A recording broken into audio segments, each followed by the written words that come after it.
Oh boy. Oh boy. Problems. Love to have problems. It's live TV, baby. Oh man. Oh man. So the situation, among other things, is so I got an Intel Arc, and I'm really disappointed with it.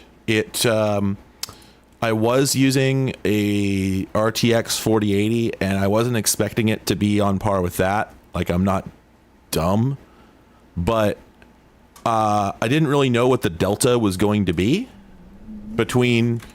I didn't really know what the delta was going to be, and I don't know. I just feel like I don't feel like I was led to believe anything. I just think that I had gotten the strong impression that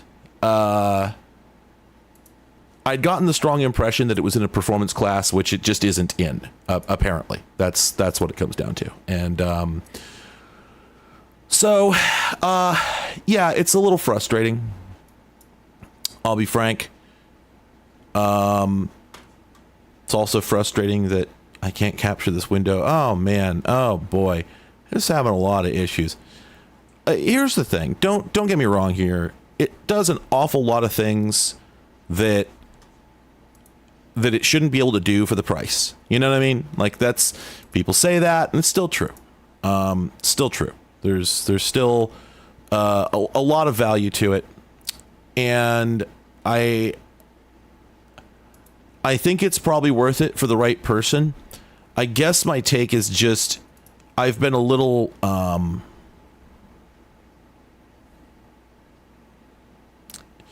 yeah, is that the beef? Are they going to put out a 7 series? I wasn't tracking things all that closely. I had been under the impression they only had 2 tiers. I don't know why, because I actually briefly, I think, had a 7. I don't remember. Anyway. No, I haven't looked at AV1 encoding yet. I haven't done shit with shit. Okay. So anyway, the moral of the story is that I've had a difficult time with the card. It has not done anything I needed it to do. I do have really high end requirements, and the trouble is that when you've been at the high end for a while, you sort of lose track of where the mid range is. Like, I have a good sense of where the low end is because I keep, doing videos about crappy computers, among other things. I've done a lot of like trying to play modern games on PCs from 2012 and 2016, and running OBS capture with like modern resolutions and frame rates on machines from the mid 2010s and whatnot, and other things of that sort. And I sort of thought that I had an idea of where this thing sat versus my expectations, but to give an idea, to give me an idea what was going on the whole time I was messing with this is, so there's some advice now, and of course this shit is all complicated. People say that the best way to get high quality YouTube streams these days, if you're doing high frame rate, because if you're doing low frame rate, if you're doing like 1080p 30, it's fine. You send them like 20 megabits and it's no problem. But if you want to do high frame rate, which of course I do, and of course everybody does, you know what? I don't remember the details. I'm frustrated. I don't remember the details of all this. Suffice to say, some people insist now that you should, I don't even know what a Titan X12G is. Okay. I'm so tuned out. All right. I know 4080, 4070. That's the only thing I know. And my last card was a 3070, and before that was a 2070. That's all I know. I've got I don't know AMD. I don't know the high-end cards. I don't know anything. I barely even know. The only reason that I know how a 1070 compares is because I've been using one for the last couple weeks while waiting for my ARC card to arrive. I'd love to just be a real dick and say like, oh, it doesn't, it's not really an improvement. But no, it's a big improvement, but it's just not what I needed it to be.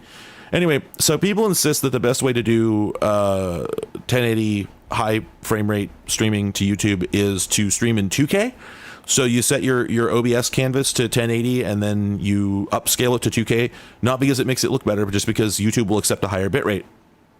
Okay, great. So I tried that. I've been doing that for several months with no problem. And the ARC card can't handle it, apparently, which is nuts. I don't understand why, because if I was increasing the canvas scale, that would be one thing.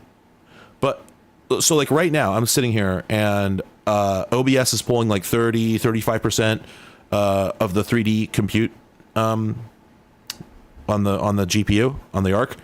And if I go in and set the upscaled the streaming resolution to 2K, it jumps to 99% and just stays pegged. Now, I don't know if this is a bug, but it doesn't make any sense. That's it. That's the sentence. It just doesn't make any sense that taking the 1080 image and just scaling it up would, it's got to be a driver thing. It has to be a driver thing. But on top of that, just like everything else that I've thrown at this, that's in like the 2K and 4K range, the stuff that I work with, it's just struggled really bad. Like people will be like, oh yeah, the ARC is great because it can do, DaVinci Resolve for a really good price compared to anything else you could get, to do that sort of thing. I'm like, okay, that is true at 1080. I don't do 1080. I haven't done 1080 anything in years. And that's, where I started to realize that I'm maybe not in the set that this was intended for. But they kept talking about like, oh, it's got like ridiculously higher than expected performance and it's really like punching way above its weight class and whatnot. I'm just like, okay, but apparently I'm yet again a step above that, and it's a little frustrating because what we are talking about here is like, oh no, you're upset that you're a professional who has to buy the professional stuff. That really is what it comes down to. I'm not fucking around here. I'm doing this for my job. I can bitch about how much it costs to get a GPU that's worth a shit, but I get to make it a tax write-off, and that actually matters to me. So, how the fuck can I complain? I can't sit here and whine about it. So my point is just that I wasn't prepared for this, and so I'm kind of flustered and embarrassed because, I did fix it. I went in and just dropped the stream resolution to 1080, but that's all I got. That's all I got. Here, let me see. I know I put a ZX Spectrum game in the thumbnail, and I'm going to play some, but first, I'm going to get over it. That's my plan. So that's what we're doing. Today was actually a pretty good day. I haven't had really any frustrations until computer boot beep just now. But it is one of those things where it's like, it's been sort of piling up that I feel like I bought the wrong card. On the other hand, with the budget I had, I don't know what else I could have done. I didn't have the money to get a card that's in the class that I need it to be in. And an ARC for your Plex VM. Yeah, like I that might work. I don't know. As far as like video encoding and whatnot, maybe it's fine. It's hard for me to say because I don't do anything that's pure in that sense. I'm always doing video encoding and rendering in DaVinci or like OBS here or something like that. That's always muddying the waters. And yeah, so it's just I'm the wrong person to ask. I'm really the wrong person to ask.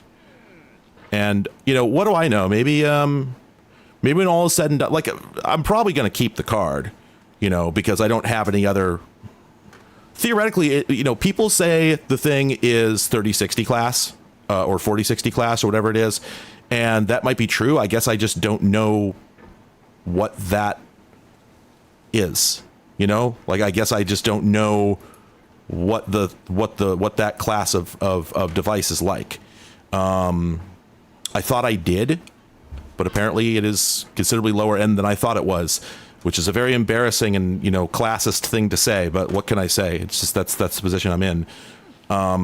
You know, I started needing more for my video editing and whatnot, and that resulted in me ending up with a card that was really good for gaming and all this other stuff.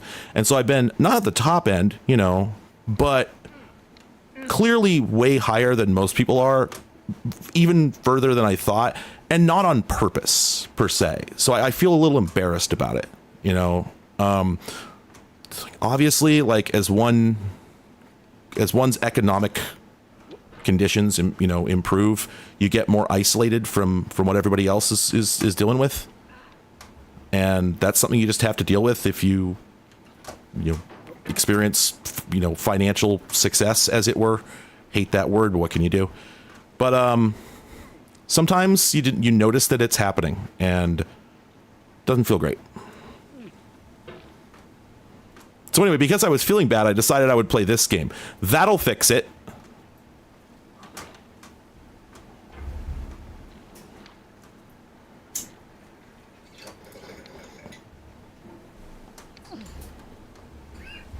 I hope everyone is having a decent holiday period. You know, and the funny thing also is, like, this is a very kind of a turnabout for today, because today's been great. I got a bunch of stuff done. I released the video's doing very well. Everyone seems to like the video. I'm happy about that. I hated the video when I was working on it. So I whenever that happens, it's hard for me to separate my feelings about it from what I think the audience will think. So I can never tell if it's going to be a success or not. And so when I released it, I was sort of expecting, like, okay, we're going to have, you know, 8,000 views by noon, but it was like 12. And now it's up to like almost 40, which, you know, at least by my current standards is pretty good for me. And everyone seems to be liking the jokes. I put a lot of jokes in that video because I thought the video was boring as sin. I was just, it bored me to tears. And it was still something that I felt was worth covering, but it just felt like a really dull topic that just was sort of a, all right, let's get this done with. Here's this thing we don't know about, you know, like a purely educational topic. You know what I mean? Like, okay, we don't know about this thing. Let's learn about this thing, and then we can go back to our jobs. We can go back to whatever it was we were doing before. And in the end, I think because I was so disappointed with, or not disappointed, but I was so like, sir, I was so worried about it being dull as dishwater that I decided to spice it up with as many jokes as I could manage, and apparently that worked.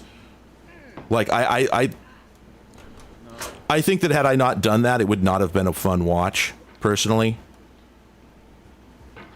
And the jokes seemed to land.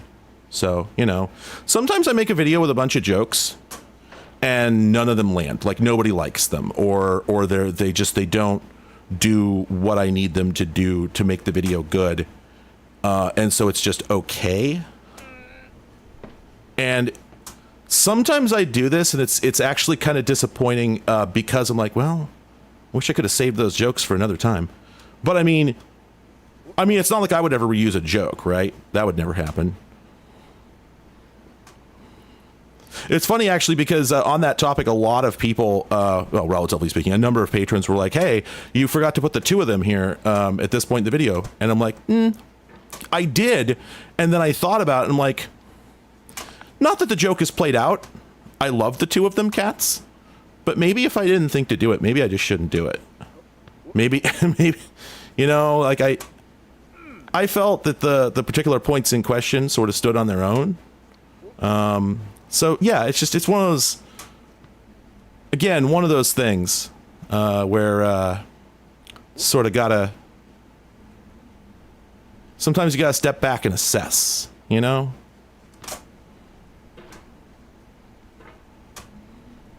Boop.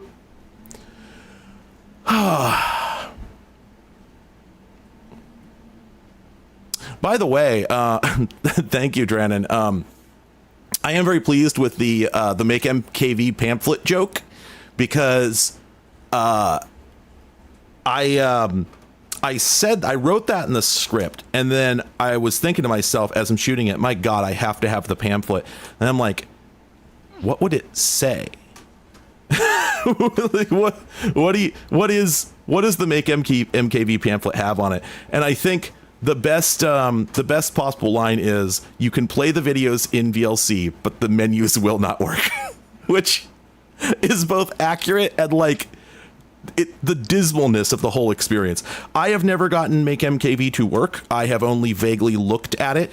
I do know there's some bullshit that I don't want to talk about this. Never mind. I don't want to. I let other people do it for me, if you know what I mean.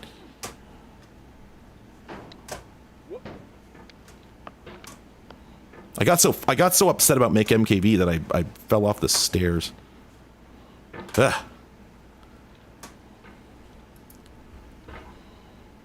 It's just that's one of those things where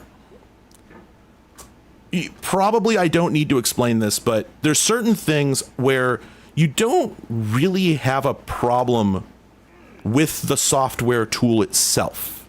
Linux basically is what I'm talking about here.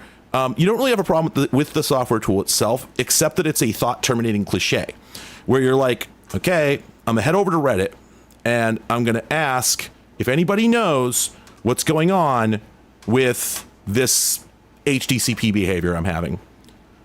Every single response is, did you know you can use MakeMKV? And it's like, listen, if a person is asking this question, they either already know that and have rejected it, or they don't know it, and you were doing the equivalent of asking, hey, grandma, here, I made your computer better. I put this thing called Linux Mint on it. It's so rude. It's so unbelievably rude. This is the first thing that comes up if you Google play Blu-ray on computer.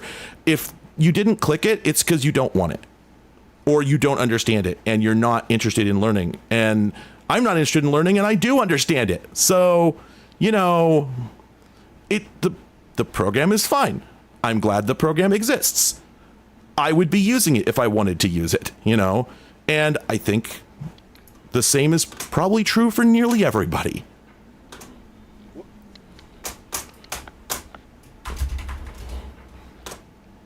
So it's one of those things where it just, you get to a point where you resent this piece of software, not because of anything it does or doesn't do, but just because every single time you have ever seen it mentioned, it was somebody being rude. It was somebody just like, yeah, I don't have an answer to your question, so I'm going to tell you just do my thing. And it's like, buddy, that's not what I asked, and that's rude. If I asked, does anybody know how to do this, or does anybody know of an alternative, or if we were partway into it and you said, now, if you'd like, there might be ways to do this that don't even involve, blah, blah, blah. There are polite ways to do this, but when people just fucking open with, well, when they open with this as if it's a solution and not a piracy tool, it feels like installing pirated Windows on your mom's PC and not telling her, is what it feels like to me. Where you're just telling some rando to do this thing. Like it's a piracy tool. It is. Don't stand here and tell me it isn't. That's fine, but people never admit this. They never say it. They just there's this program you can use. No, it's not a program you can use. It is a cracking utility, for Christ's sake. It's safe, it's fine, it works, but that's not the point. Come on. It's just, be normal. I hate Reddit, man.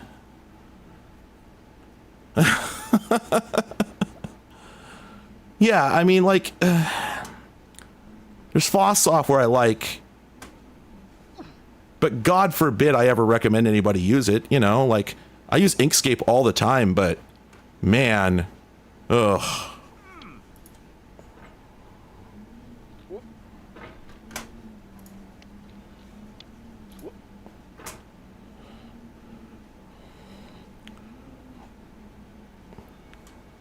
I'd just like everybody to know that, actually, hang on a second. So I've never gotten myself wedged quite in that way before. That's a fresh one. There we go.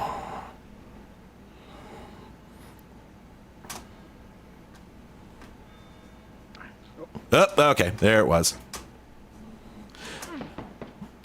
I was going to say, like, I always forget that Orange Hell has that one extra little skill check after it. If you get past the rocks, you feel great, but you're not done yet. If you get past the church, that's a different story. Getting past the church is essentially getting over it. The real Dark Souls is Orange Hell. I should just play Dark Souls at 5 FPS.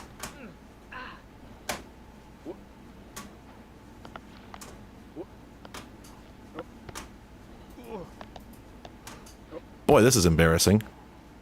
Deeply, passionately, sir. The sir in this case, it's me.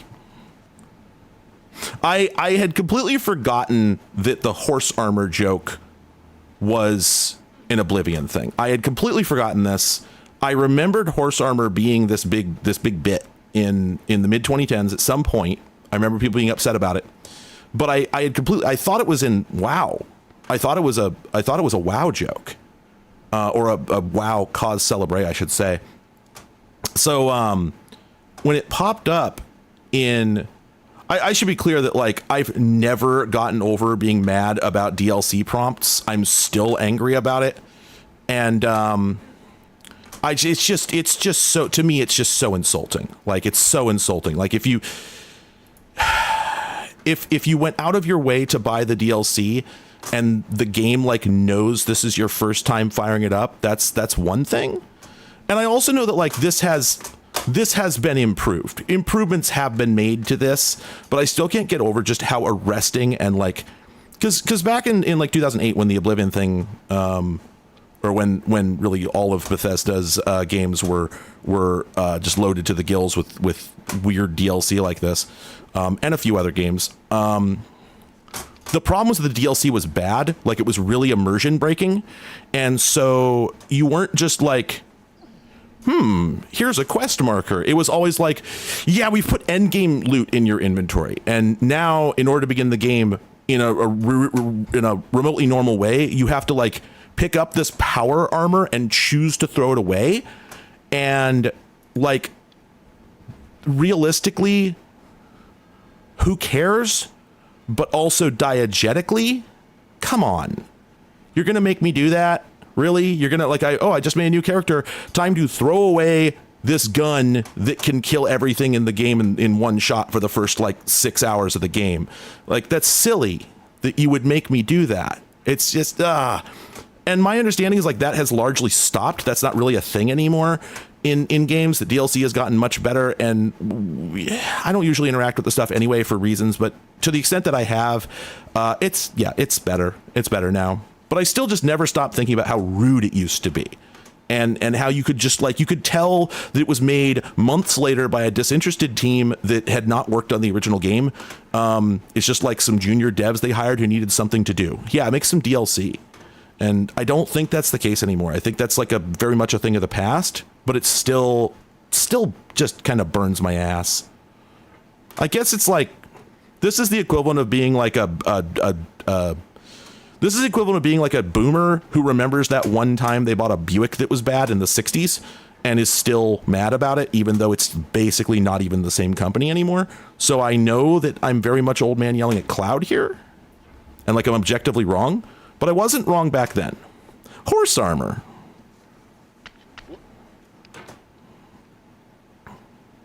I'm simply saying,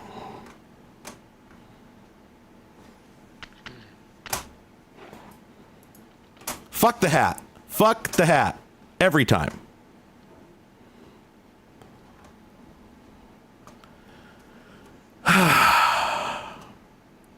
Getting over it isn't Kusoge. What are you talking about? Sexy hiking is Kusoge. But this is a very solid game. I mean, you just have to learn it. Look at me. I'm just getting through it. I'm getting over it. No problem. Like, my last clear time on this was 20 minutes. And I don't know how long this stream has been going, but it's probably pretty close.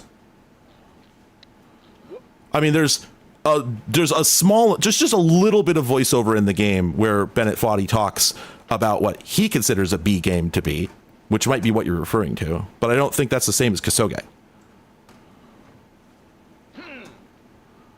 I hope I don't come off as adversarial today. That's not the intent. I just realized like I had a bad time with computers, so kind of not meaning to be what is the word I was just about to use? Cranky. Well, there's another one, but I can't remember what it is.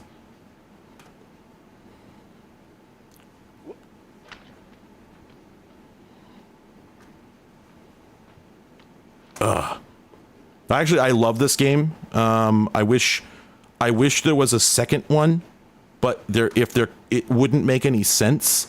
It's just that I love the motion in it. I think like once you learn it, the motion feels amazing. Almost did the skip. Didn't even know that was possible till I saw it in a video yesterday. Hadn't intended to do it just there. It's probably how the other person discovered it. Yeah, getting under it. That's true. Oh man, getting under it with God, what? Trip Hawkins? Who is the opposite of Bennett Foddy? I don't know. Who's the president of Ubisoft?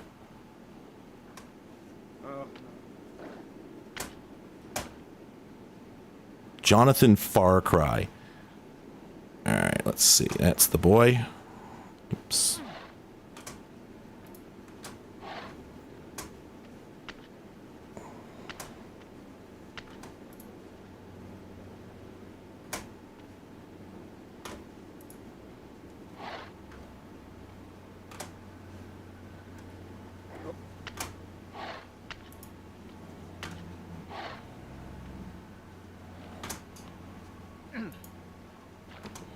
Not my finest performance, but I'll tell you what, I've done worse. Because my first clear time was, I think, 5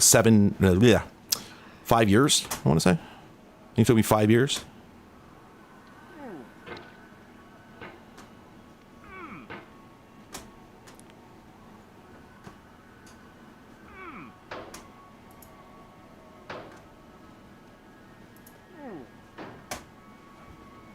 Oops.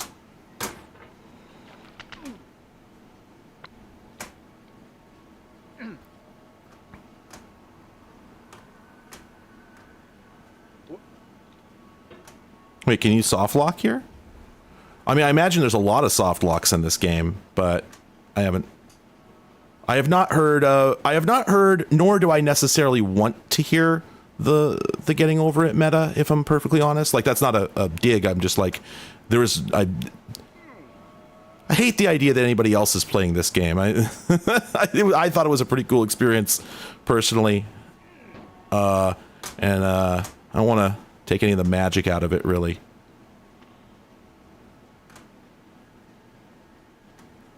Oops. Streamer banned for performing worst pogo. Asked to leave club.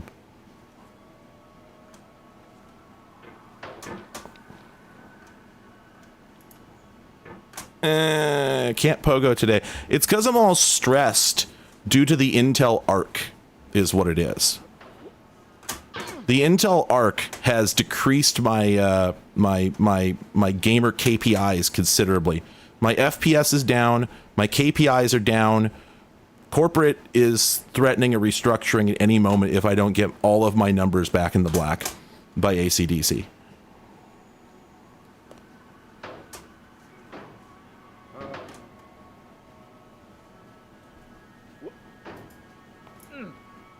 There you go. Don't fuck this up.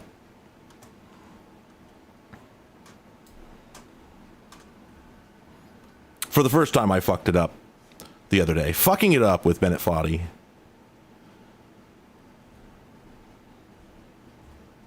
Oh, nope. I fucked it up. I fucked it up. I can't believe I fucked it up. Come on. Yeah, no, I fucked it up. Gosh, that's never happened to me before. Oh, ooh, really? That should be enough. Ah, there we go. All right. When he says at the end of the credits, sorry about that time you made it all the way to the top and then fell all the way to the bottom, that actually didn't happen to me until my 5th try.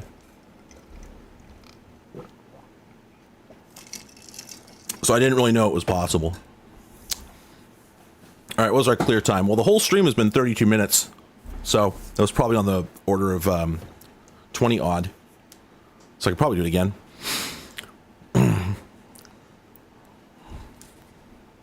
Every time that I get over it after not getting over it for a while, I go to the secret souvenir shop and buy another shirt. Wait, why is the game full screen again? How many times have I made the game not full screen? Oh, cool. It freezes if it's not selected. That's frustrating. Huh. Thank you, CDI Games, for finally noticing that he's wearing, it's not a Casio watch. It's actually a Timex, because he's a Timex. Here, let's just get in on this. Yeah, remind yourself that he's a Timex import of a Sinclair.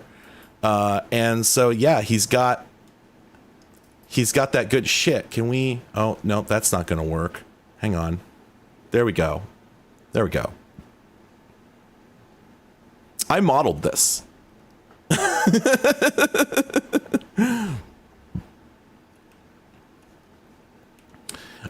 His belts have been replaced, but it's not good enough. He needs his azimuth adjusted.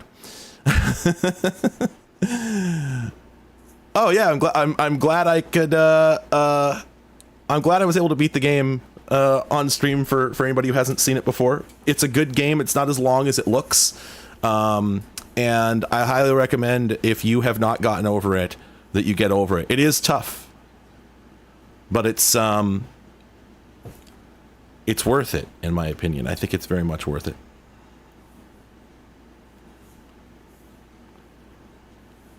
I gotta wait all the way to the end of the credits to find out what the in-game timer clear time was. I think it was probably around 22 minutes. Not exactly a speedrunner on this thing. The current speedrun on this game is ridiculous. It is less than 1 minute. And when you watch them do it, you're just like, yeah, okay. I guess that would probably work. But it still looks, it's very offensive. You watch it and you're just like, no, don't play it like that. Like some speed runs are art, and then some of them you look at them, you just get mad. Come on, man. The people want a stream of nothing but freeding. I don't have my my Linux gaming setup hot and ready like Little Caesars right now.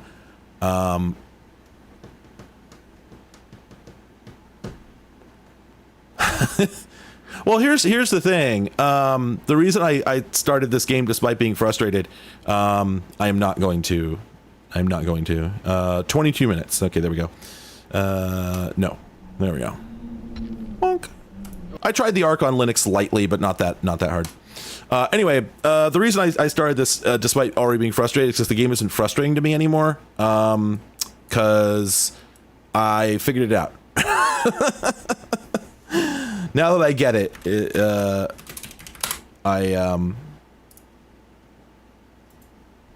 sorry, I just saw, is Clive's display a derivative of an MTV1? Now, I don't know what an MTV1 is, but I'm looking it up right now, and I see a portable, it's a Sinclair product. Okay. Oh, small. Oh, not large. Let's go ahead and get a browser up on the screen here, so that we can, let's observe this fella. Yeah, there we go. Hello. So that, I guess, is the MTV1. Oh, it's a little cropped. Let's fix that. There we go. That, I guess, is the MTV1. And, let's see. Oh, it's over me. Oh, well. Apparently it's black and white, but it's electrostatically deflected. I'm not sure what the value there is versus electromagnetic. But in any case... No, I'm afraid not. His display is based on a fantasy I have about the idea of a more practical version of a Penetron display, of which there are basically no pictures online because it never became much of a. There's like one actual retailed example of a electrostatic deflection is easier on batteries. That wouldn't surprise me. Yeah, but the Penetron in concept was a quote unquote color CRT. I don't think it could do full color, but I could be wrong about that. It was a multicolor CRT where the idea was that you had a red layer phosphor, a green layer phosphor, and I think they were limited to only a couple of colors. I could be wrong about this, but you had several layers of phosphor, and then the electron beam would be adjusted in intensity only. And once it got above a certain intensity, it would punch through one layer of phosphor and into the next, and that would functionally change the color. I think, if I remember this right. And I don't think they could do more than two colors because I think you were limited to full brightness, right? Because the brightness was modulating the intensity of the beam, was choosing a color. So like clearly you would not be able to choose a color and an intensity freely. So I don't think it's possible to make a Penetron that I think it just comes from Tron that was commonly used for televisions at the time, among other things, and penetration, because it's literally penetrating the layers of phosphor. I don't think you would have been able to make a full color display from it, but I imagine that perhaps Sinclair came up with a brilliant idea for, oh yeah, you see, it's a color CRT that's much cheaper, get it? And that would be their reason for inventing a consumer practical Penetron display, would be to try and bring it down in price. And it would have to work by it would have to invert the polarity of the beam in order to choose a color instead of adjusting the intensity or something like that. Although now that I think of it, because the spectrum doesn't have multiple intensities of color, if everything's just on or off, maybe that would have something to do with it. But TBH, I think what would make more sense, I think what would have been more likely for them would have been revamping the Indextron, the technology that put my channel on the map, as it were. The Indextron had been largely abandoned, but I think it could have been brought back and made into a cost-effective small color CRT with just a little bit more. Just a moment. Oh my gosh, is that a new? No, that's the one we've seen before, right? I don't think that's the big one. Oh, sorry. A kitty has appeared on our front stoop. We're looking at the camera out there, and there's just a big, fluffy kitty out there. Oh, gosh. Oh, she's so big. Yeah, that's not the... Oh, is that not the usual one? Because we do have a big, fluffy kitty that comes through the yard sometimes. But this one, she's all black, except for white cheeks. You know how cats got that fluff behind the jaw, right? Her fluff behind the jaw is white. I've never seen this coloration before, and she's got white on her back hips. What a unique pattern. I love her. You should download that video clip for later consumption, because I do want to send that picture to people. They are perfect. Oh, absolutely. Are you kidding? We get visited. So I put up cameras not to be a curtain twitching white person, but because we kept having packages stolen, and I just wanted to know whether they had been stolen or not. I wasn't trying to, cop anybody. I just want to know. That's all. Because we couldn't figure out whether the packages had been delivered and then taken, or if they'd gone to the wrong address or what. And so I put up a camera, and it's just paid, not a Ring camera or anything. I run it myself. I'm using a local. I'm being instructed that I must share this cat. Okay, we're in the process of downloading the video. Everyone, don't worry. I'll get you something as soon as I've got it. But anyway, so I put up this camera, and it has paid immense dividends because I find out when packages get dropped off, and we get to see every neighborhood cat, and they are just so good. We now know, because I would occasionally come home from the grocery store and there would be a kitty but I think I saw maybe 2 in almost 10 years of living here. And then we put up the camera and found out that there are far more cats in our yard. There's at least 6 or 8. Several of them are absolutely magnificent. There's a great big orange one that comes through sometimes. There's one that looks like a bobcat that in fact does have a bobtail. There are several black cats, blessed. Oh, that's a great picture. Can you just throw that on Imgur if you would? Because I just got to drop a link in chat. I don't have time to upload it. Perfect. Yeah, hit me with the juice. Also, I saw somebody asked, why don't delivery people ring the bell anymore? Not having been one, it's not my place to say, but my guess would be that what happened is the incredible pressure of delivery times started to make it impractical, because when you knock on people's doors, sometimes they answer and then they spend God knows how long tying you up, making you listen to dumbass complaints about stuff you have nothing to do with and can't do anything about. And so you open the door and you're being screamed at by some Karen about something that you don't even work for the same company that caused the problem, but there's nothing you can say that will make her shut up. If you leave, you get fired. And if you don't leave quickly enough, you also get fired. So I'm pretty sure that's what happened, and that's all there is to it. Yeah. Like if you ring the doorbell, you are basically asking to lose your job because of somebody just, yeah. Anyway, there he is. Gatto. That's just absolutely incredible. I don't have a better picture than this due to angles. But look at the cheeks. Just, amazing. Absolutely amazing. That's got to be about a 12-pounder, I would say. And my favorite thing about cats is that they are so good at moving.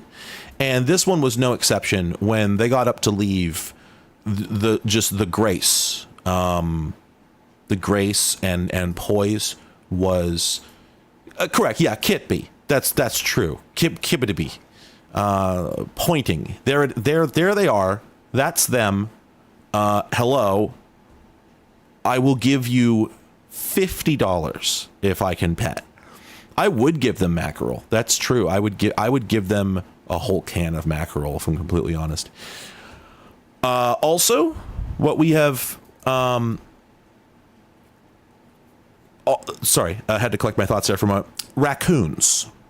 About a year ago, we heard horrifying noises outside, like nothing any of us had ever heard before. And it turned out that when raccoons fuck, the sound that they make is just, you got to look it up sometime. It is an amazing auditory effect. It's not pleasant. We thought something was being killed. And now we have 4 raccoons in the yard instead of 1. So apparently somebody came by and visited, and yeah, so they're probably living in the bushes out back. But sometimes we see them trundling through the yard, and it's delightful, because they always walk single file, unless they're tussling. Sometimes they tussle. And that's it. That's my story. What other wildlife? I'm trying to think. I think it's just the rakins. That's what those fucking things are. We got the rakins. We have seen at least 8 cats, and at least one of them we only saw like once. We've seen at least 8 cats here. So there's absolutely coyotes in the environs. I have seen a coyote in town once directly. I was driving in Renton, and it was just there in the middle of the road, as they do. And then like 6 years later, sometime like this year, I think, I was outside. I was bringing stuff in for my car, and I came around the corner of the house, and out the corner of my eye, down the stairs to the street, I saw this flash of brown. And as I was turning to open the door, my brain did the mental calculations. It was like, cat? Nope, can't be cat. Too big, too brown. Doesn't move right. Dog? No. Dogs also don't move like that. Coyote, must be coyote. And then how about that? That night, I heard the sounds.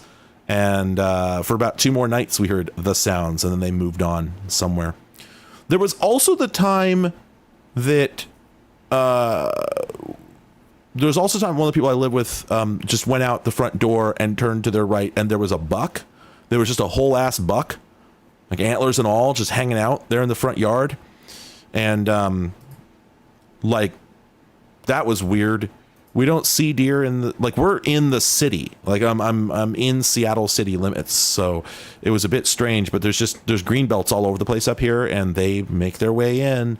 And so, like, if you live in lots of places, oh, I saw a deer. It's like, okay, so you saw a deer, whatever. They're like, you know, it's like seeing a squirrel.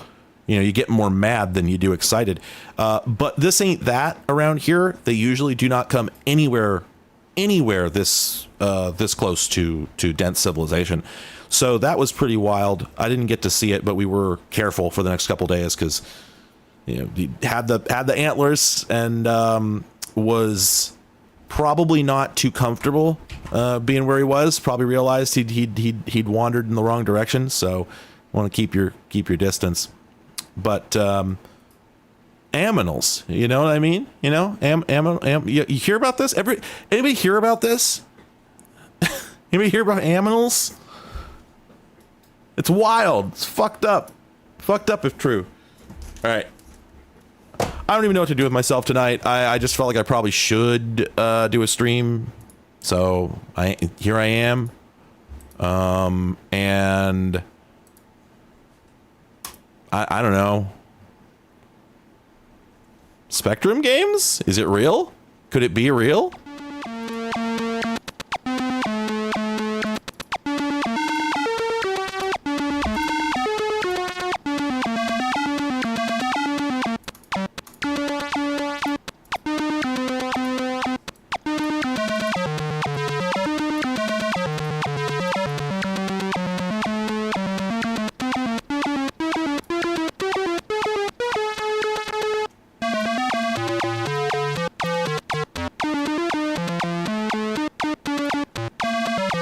God, this is really unpleasant.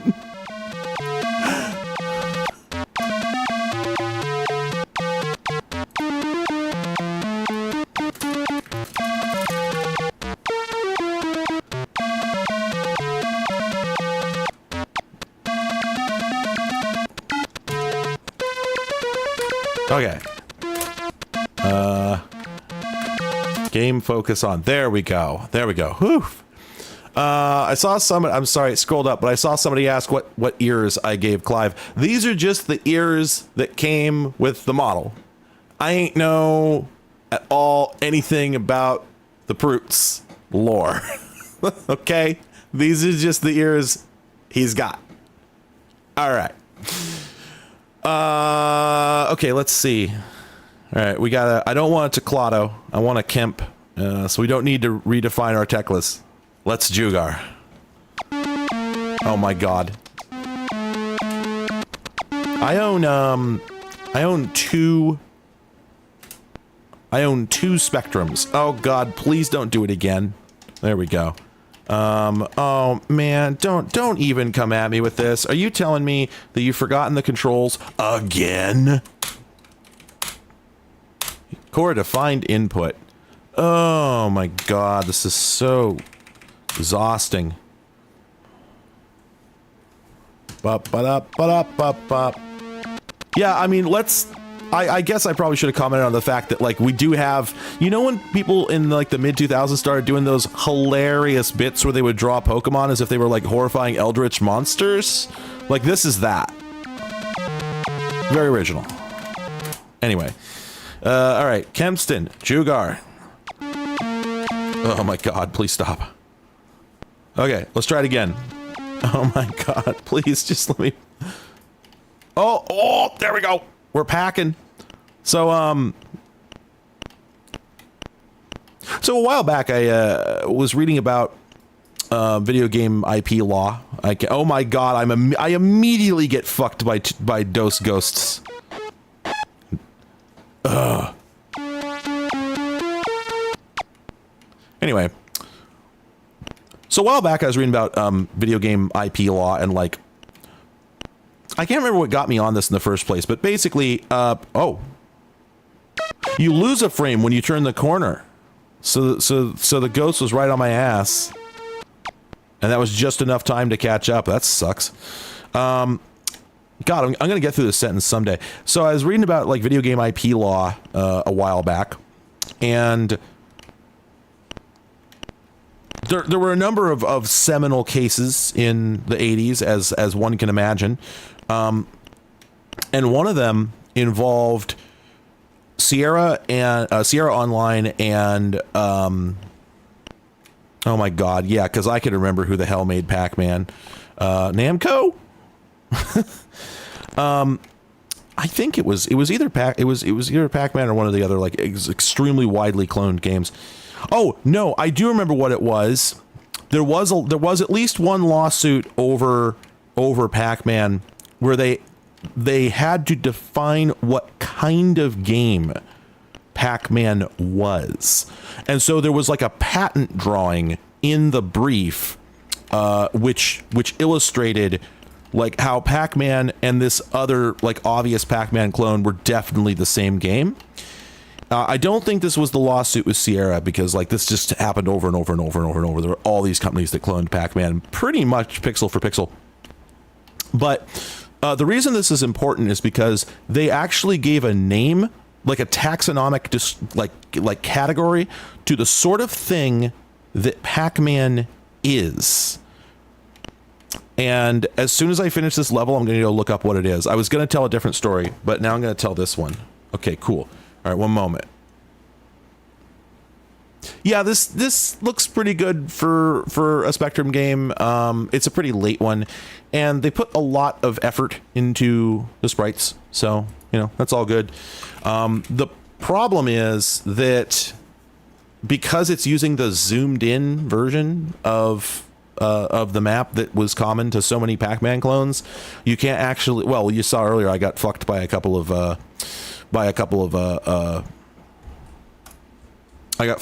ghosts right there at the beginning because I couldn't see what was going on. And that's one of the things about Pac-Man, is that because you can see the whole board at once, you have full situational awareness. And every game that tried zooming in on Pac-Man trashes that, so kind of sucks. Anyway, okay. Yes, there is a way. Sorry, Casello in chat is asking if there is a way to connect a landline phone to a PC as a headset. Yes, there are several ways to do this. I'm afraid I don't have good examples for you at the moment. I know it is very much doable. There have been USB devices, many USB devices, whose sole purpose was to do exactly that. You can literally just plug the thing into USB, and then it shows up as a USB headset. I can't name anything, but if you Google just here, you know what? Let me just try this real quick. I can't share my browser due to the last 2 times I did that. USB VoIP phone adapter probably is gonna be the juice. Let's see, because this does get a whole lot of wow, man, these waters have gotten a bit muddied, unsurprisingly. Doesn't Magic Jack do that? All right, well, this was not as easy. Oh, wait. TrendNet sells a VoIP USB phone adapter. Use your regular phone to make traditional calls or online Skype calls. This is probably the guy. USB bus powered, compliant with Windows 2000 and XP. Yeah, I'm pretty sure that's just going to show up as a normal headset. Anyway, Zero, thank you for the donation. Saw a video about a talk Ashens did recently about bootleg games in Italy, and basically in the 80s there was no copyright protection for games, so the market was just bootlegs. Yeah, and that's certainly true. Sorry, let me rephrase that. That was probably more true elsewhere than it was here. Like, it was probably really, really hard to enforce this stuff outside of Japan and the US. It was hard enough in Japan and the US, but it was probably even harder in other places. So that's fine. That's probably true. But even here it was tough. And Yeah, apparently TrendNet is still around. Shockingly. Oh God, let me see. I gotta upload this picture because I took a screenshot. I didn't host anywhere. So give me one moment, and I'll get this somewhere where I can. Oh wait, right. Yeah, I forgot. I can just pull in local images. Good Lord. It's sitting here just completely. I'm so used to using browser sources to pull stuff into OBS. I just completely forgot. Oh, right. I could just put the picture on the screen. Ugh. All right. So here's this document. Here's a map of how Pac-Man works. And also this game that the lawsuit was over called KC Munchkin. I can't remember. Was that Apple's? Let me look this up. No, that was for the Magnavox Odyssey 2, and I think that was a first-party title. Pretty sure. Yeah, I believe that was made by Magnavox. Anyway, so in this document here, they establish a number of important legal facts, including the fact that Pac-Man is the gobbler. Pac-Man's the gobbler. He's the gobbler, and so is this guy here, also a gobbler. The principal characters of Pac-Man and KC Munchkin are a gobbler and several monsters. The gobbler is controlled by the player. So, Pac-Man was the first video game to use a gobbler character. So it's actually a matter of, it's a legal fact that Pac-Man is a type of gobbler. Very strong.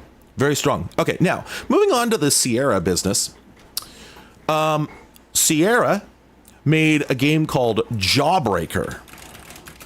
Let's see if we can get a picture of this video game. Oh, heavens. Yeah. Yes, we can.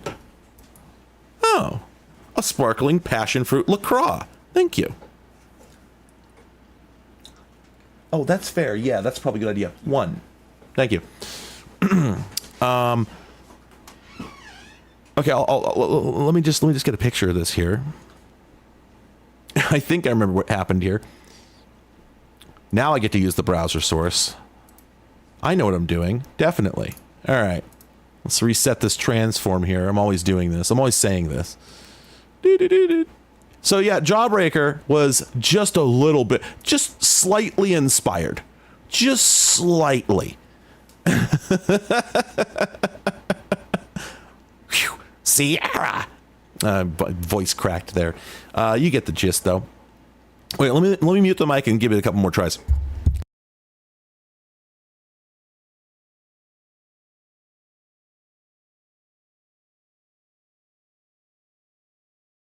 Yeah, actually, every time I try, my voice cracks. I'm gonna do it again. Phew, Sierra. Hear that? Where it just like drops out in the middle? Guess I can't hit that frequency anymore. Well, anyway.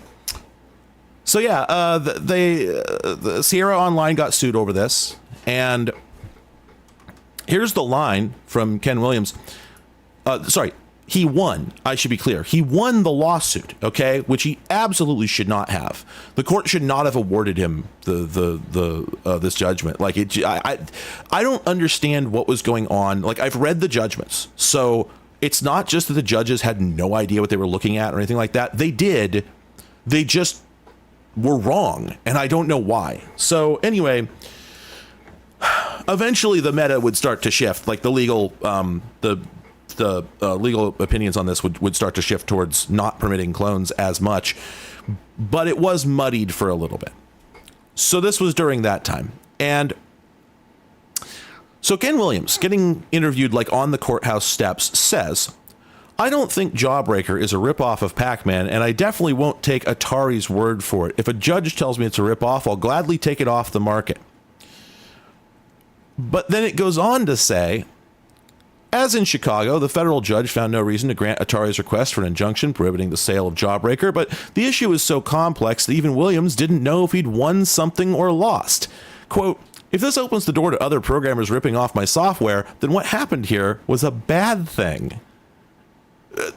Here's Ken Williams going, man, what if the leopards ate my face immediately after winning a legal right to form the Leopards Eating Faces party? It's incredible. The article goes on to say, in retrospect, nobody comes out of such a situation unscathed. Why were obviously talented programmers limiting themselves to copies, much as a talented artist might make copies of Rembrandts rather than create their own new works? Why didn't software publishers awake to the fact that if they didn't respect others' copyrights, their own rights might be in danger later? It really is just a wild precedent to set.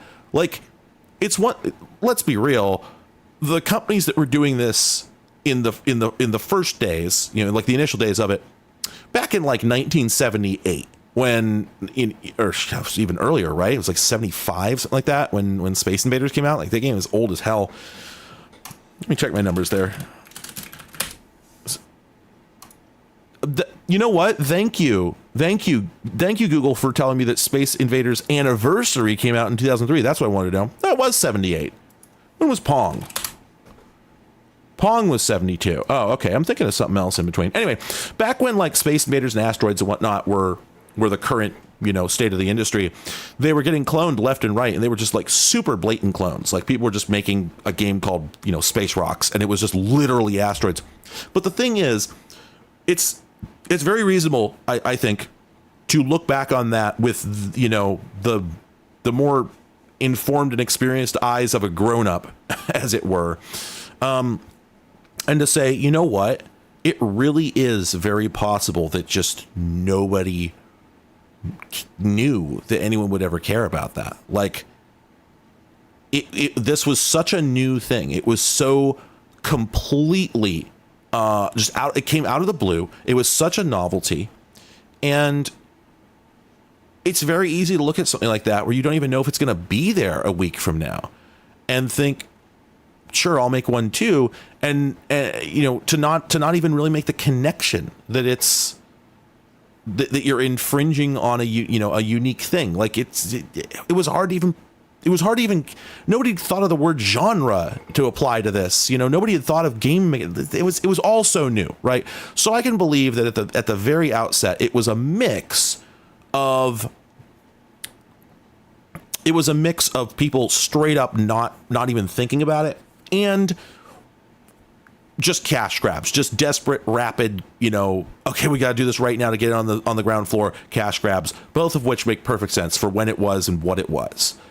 Well, then you fast forward 10 plus years, and you've got, you know, multiple major corporations that have been doing this for years and years and years.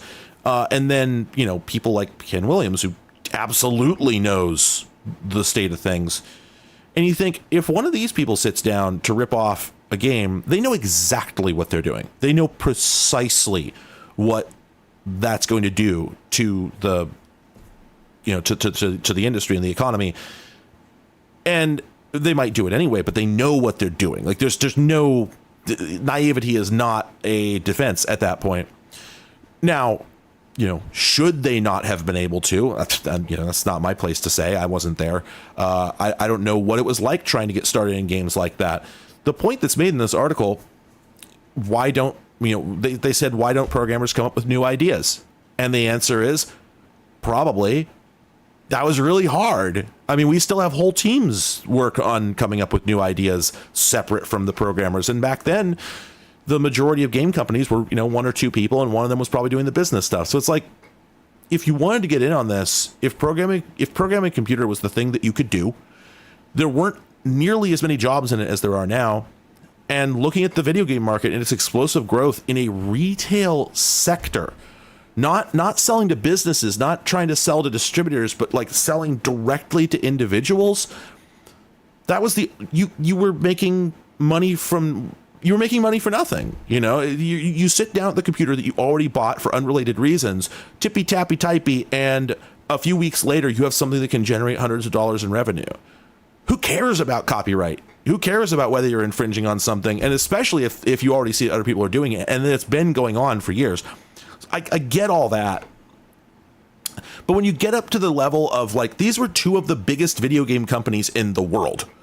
Like, Atari, certainly, despite their I think this was after they'd broken up. But all the same, Atari was a huge company with a tremendous amount of experience, who knew how they'd seen this movie and they knew how it ended, and they had been on both sides of it. They had cloned and they had been cloned, you know, and so that's what's so wild about it is you think about somebody like Namco suing somebody for copying a game, and then you look at their history and go, well, what about 3 years ago when you were making, you know, churning out Space Invaders clones?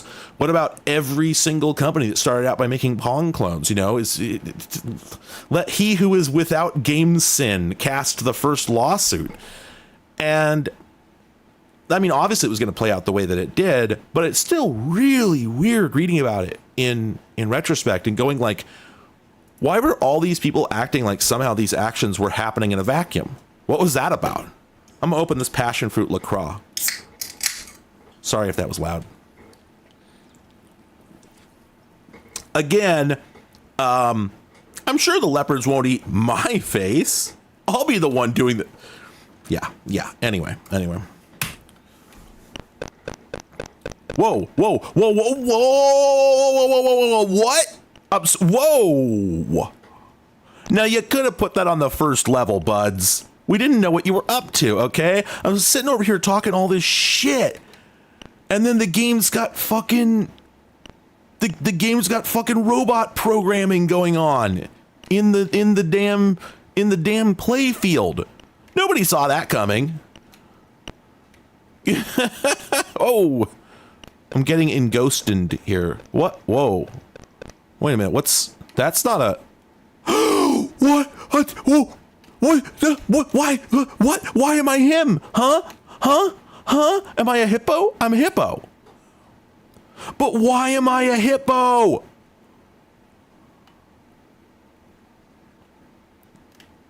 Oh God. Oh no.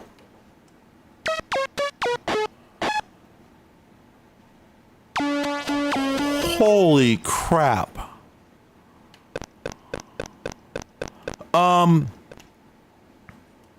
Okay, well, I guess they iterated on the format, didn't they? I'm sitting over here talking a raft of shit, and these guys are over here iterating on the damn format. Who up iterating on the format? That's not at all what I expected. I gotta be frank. I was not prepared for that. So yeah, I guess we can get we can get. Oh man, what is the Latin for hippopotamus? It's probably just hippopotamus, frankly, but so we're getting hippo-pilled over here, okay? Oh God, oh no, okay, yeah, so when you hit those, they have a tendency to, yeah, I think that's game over, in it. Ha Estes Frito. You know what? I agree, bud.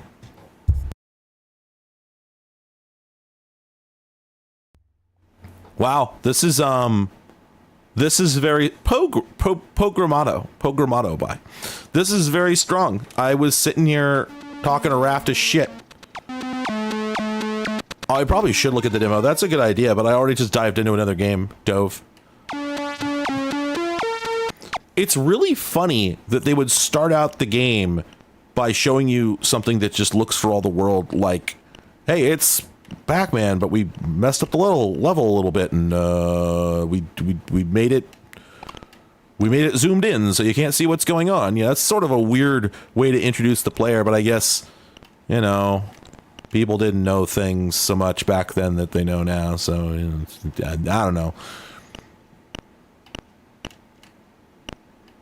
I think a lot about how oh god, now come on. You know, when I assigned my teclados earlier, when I was trying to figure out the controls, there was an option in there for fire. So I kind of think that eventually he's going to get ammo. And so we once again have a game which explores the possibility space of what if Pac-Man had a gun, which is a very rich field to till, let me tell you. I've seen several approaches to it, and some of them are pretty good. I do like that he gets American Kirby eyes when he powers up. I think that enhances the pack formula. I think that makes up for a better gobbler, if I'm perfectly frank. Because look at that. Yeah, he looks badass. I mean, given that these are all demons, okay? All these things that are in here, the ghosts and the gobbler, they're all demons. This isn't in dispute. So, I mean, just look at them. I mean, what do you think they are? They're not of this earth. They're certainly not of heaven. Oh God, I'm getting ghosted. Let's go this way. Can the ghosts not... Okay, well, okay, so they can follow. Oh God, I tried to use the juke pit, but I failed.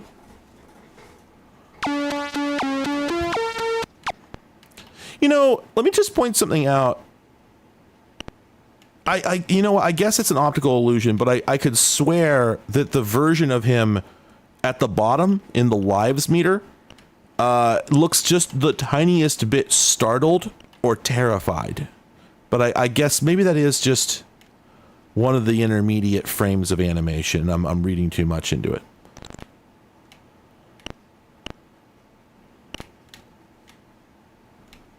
Can't play Pac-Man without thinking about the Tim Rogers Pac-Man review. You're in this maze and you got to eat these dots. Don't let the ghosts kill you. If you eat these pellets, then you can kill them.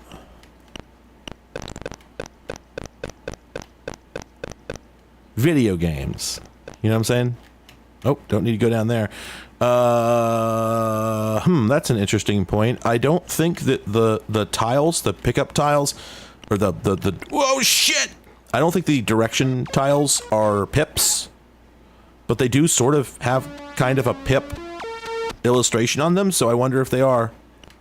Let's see. Oh God, you know what? I think those are actually part of the solution. I think we have to pick those up.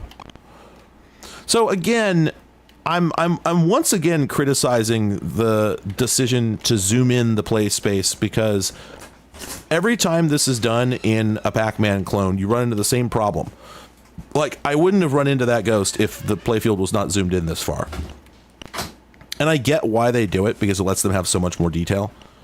It's the same reason that so many NES games did the same thing. But it's really frustrating. Like, it makes the game worse in terms of playability. Oh man, I don't remember where I don't remember where our next power pellet is. I don't know if there is another power pellet. Can we go hippo mode? Oh wait, oh, really? So in hippo mode, you can't pick up pips, but you can step on ghosts. Oh, sorry about the flickering. Let's go hippo mode again and stomp on some more ghosts. Okay, so I think these are the only remaining pips. Oh, and then those ones down there, of course.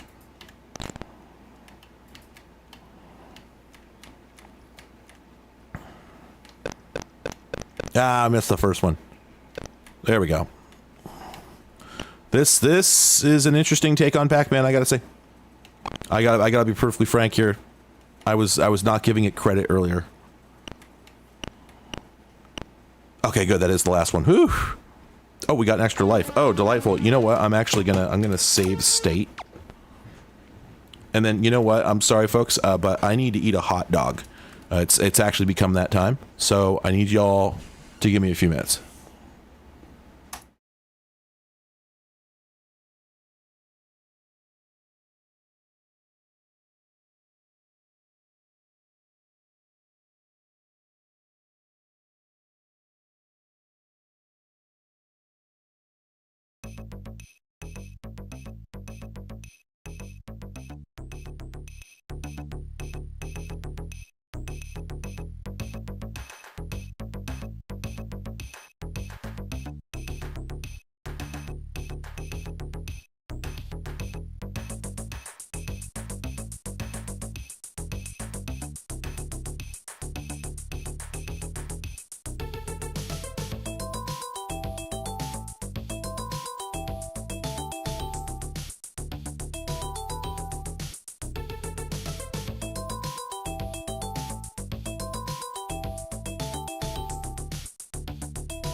the internet. Thank you for your patience, everybody. It's now time to gobble. I know I was just gobbling, but, well, we do what we have to do.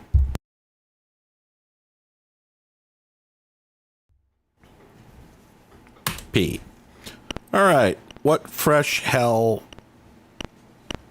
Well, there's something up there we got to go investigate. Let's see what that's about. Oh, it's that sort of thing. So that's, will this guy follow me up here? Yeah. Oh, get Joker-fied. Get Joker-fied. Oh, he's so mad. He got Joker-fied. Bonk. Okay, video game good. I think it's good. I'm not sure. Ooh, Fadoofa. No shit. What the hell just happened?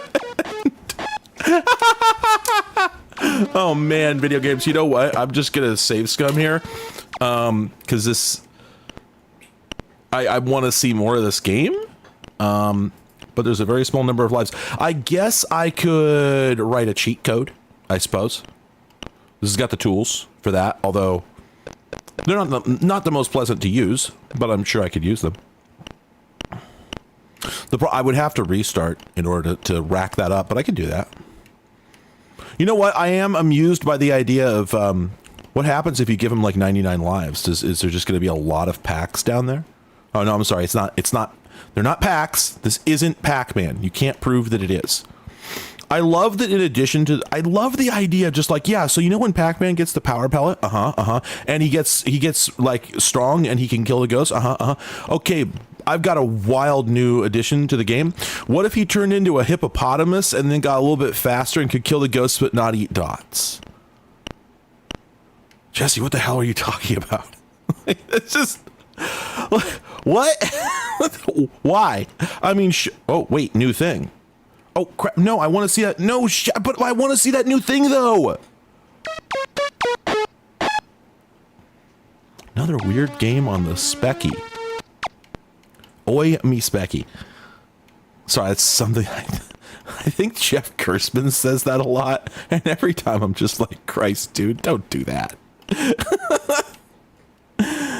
Oh man, you know what? I think that it actually runs a little bit faster when he's going up. Is that a ladybug? Is that a ladybug? It's either a ladybug or a turtle.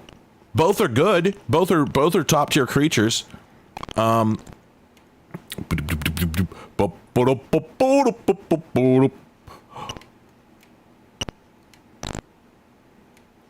there was a sound effect. Wait a minute. Hang on. Is the ladybug redistributing the pips? He's leaving pips. He's pipping. Wait, does that make the game harder then? Because if the ladybug is still trolling around, then he's making the level less complete, right? Right? Much to explore here. There's much to uncover. This game has many mysteries. Wow, also, things get super hot here in the Ghost Nexus, where you've got to go into these, like, super close quarters in order to dig out these particular pips. This is a terrifying experience. Oh, there he is again. Hello. I feel very sorry about eating you. Insects should be allowed to do whatever they want, and we suck for restricting their options. So, yeah, I think the ladybug is like actively interfering with my ability to finish the level, which is sort of a super dope concept. Let's see. I think what that's making me think is oh wow, as soon as you kill him, I think it spawns a new one instantaneously. Oh shit. Okay, there we go. I think that's the last pep up there. But, oh, yeah, okay. So, Oh, big? Oh, right. Yeah, no, we did see there was this pack logo on the first level, just floating out of bounds. Oh, we got some new shit. Are those some conveyor belts?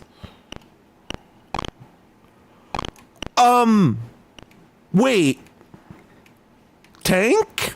Was he a tank just there? What the? Huh? Everyone saw that, right? I'm not having one. I'm not having a moment. Everyone saw that. That was real. Did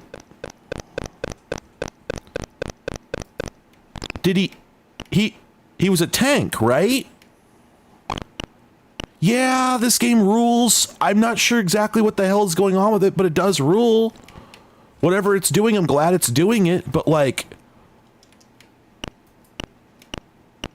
I think the game, I started this sentence earlier, but I didn't finish it. I think the game runs faster when you're moving upwards because it's only one sprite, so it doesn't have to render them. It doesn't have to keep rendering sprites.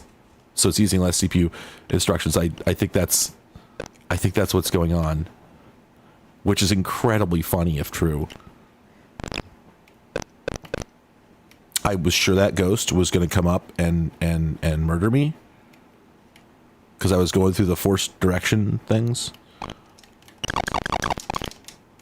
Yeah, I'm sure of it. Like, that's a gun.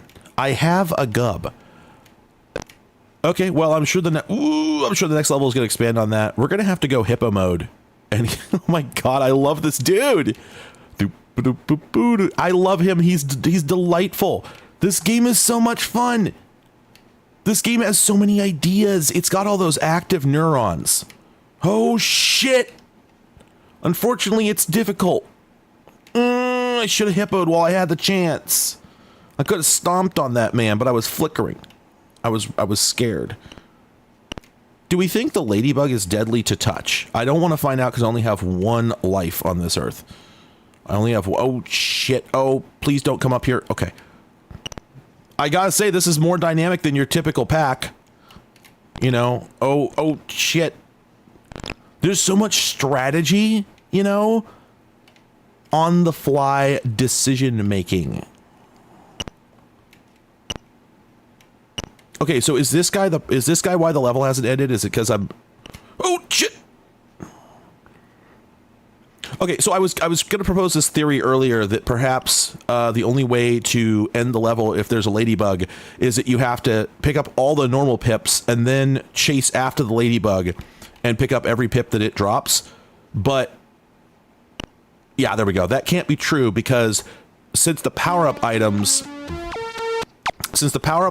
are single use and they don't come back, you could very easily get yourself into an unwinnable, you could soft lock, right? Wait, who was that? I just stepped on someone new. They're kind of hard to see because of the monochromatic backdrop, but I think this is the whole level. I think we've seen the whole level. Anyway, there was somebody new in there, and we have to find out who they were. Who's that? Who's that?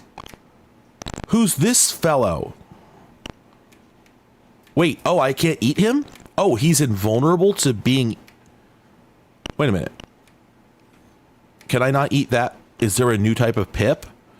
Man, this game is introducing all sorts of new concepts just at a ridiculous pace. All right, what? Huh? What the hell? What? Estas Frito? Okay, we're gonna cheat. We're gonna cheat at this time. All right. Let me remember how to do this. Cheats. Oh, that's right. We got to start a new game first. Jugar. Okay. I am ready. That's true. All right. So we're gonna start with 3. Start or continue. I don't know. 3. Search. Oh, right. Searching has not been... wait a minute. Searching is not... Oh, maybe this doesn't support it. Because isn't this how you do it? Huh. Equal to 3. It did look like a snowplow. Yeah, that's what it looked like to me. Searching has not been initialized. Okay, hang on a second.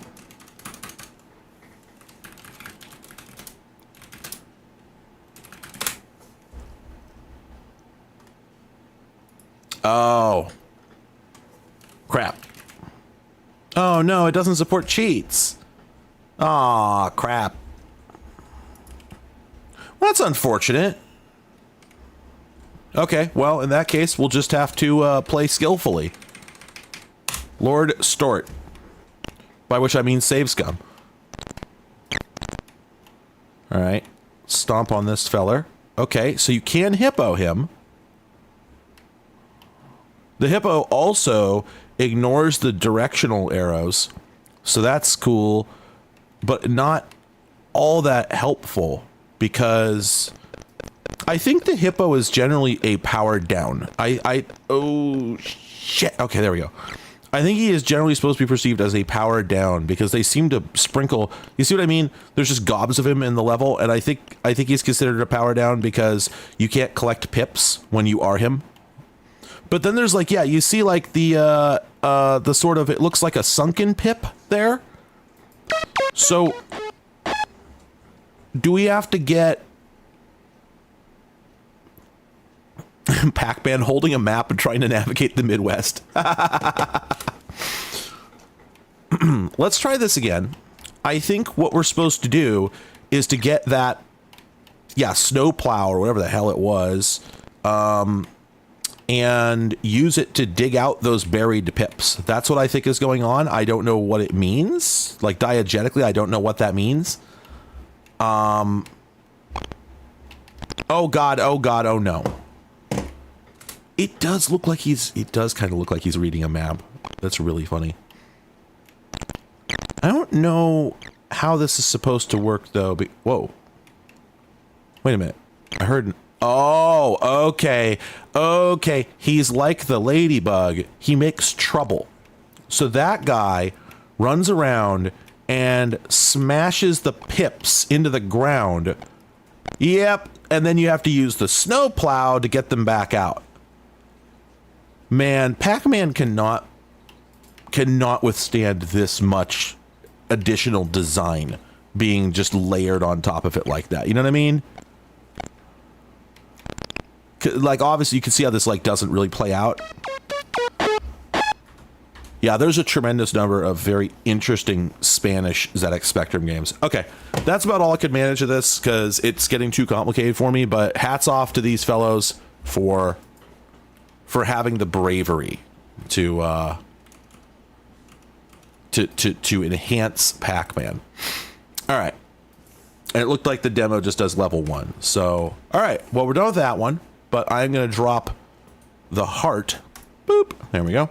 Oh, you know what? I need to log in to my launch box. Oh, I am connected. Oh, I guess it, wait, no, how did it do that? How did it connect to my games database account? Because I just reinstalled it. Huh. That's an interesting question. Well, at any rate,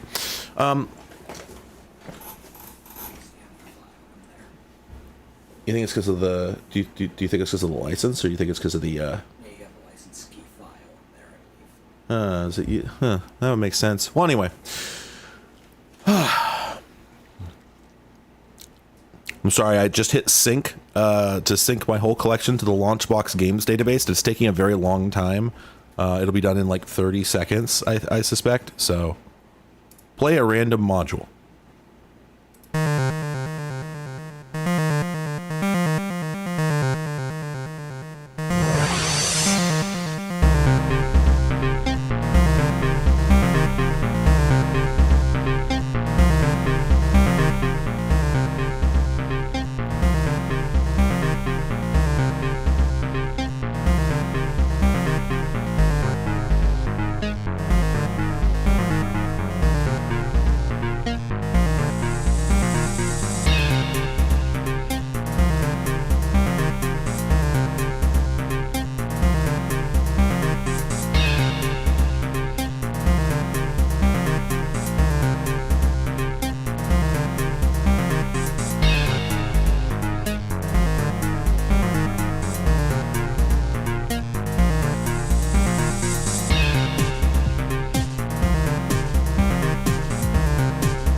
Yeah, I don't know. It's this is apparently a 10-minute song. I have no idea where it goes. I just grabbed it off Mod Archive.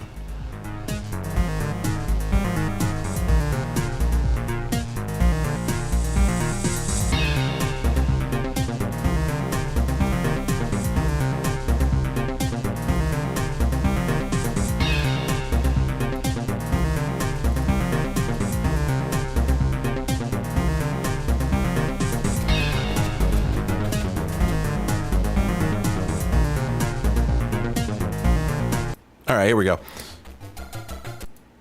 Wait. Oh God, I need to turn off the setting in Launchbox that causes it to play the music for games that I select, I think. Because I think it was just playing a brief snippet there. Oh Lord.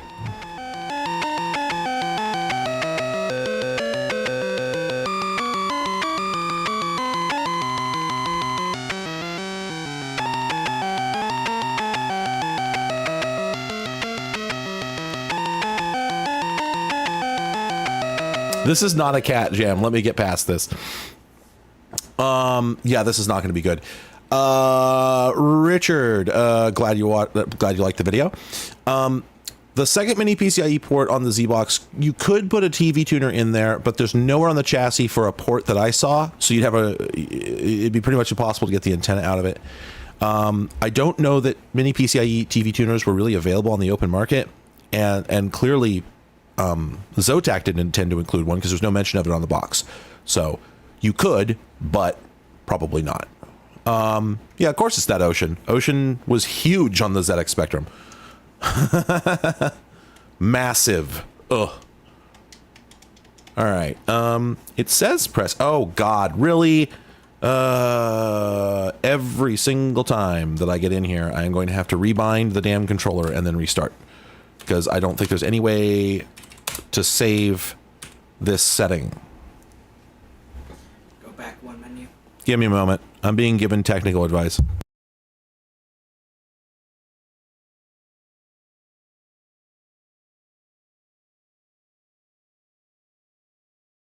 All right, we'll see if this works.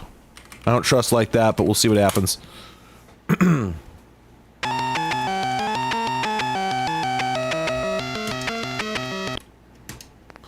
All right. Oh, did I play this before?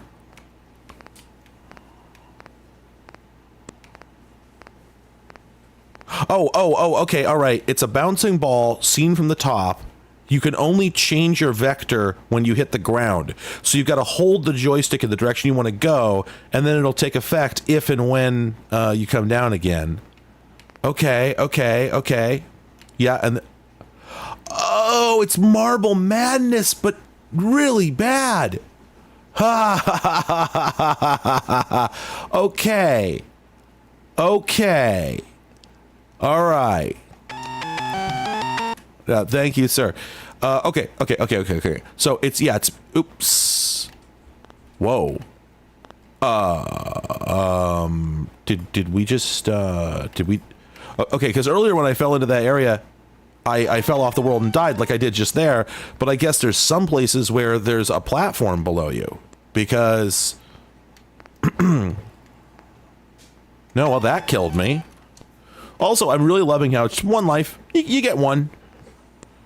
Yeah, so these pyramids, if you hit the side of it, of course, you get thrown off. That makes sense.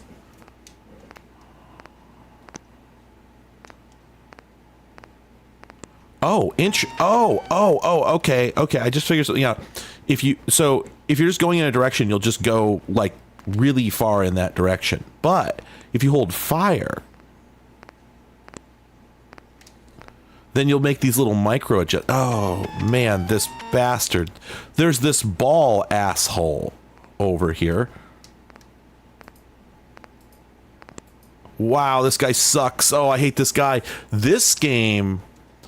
Oh, wait, is that... I'm not trying to get someplace. I'm trying to actually, like, murder him? Well, that seems impossible.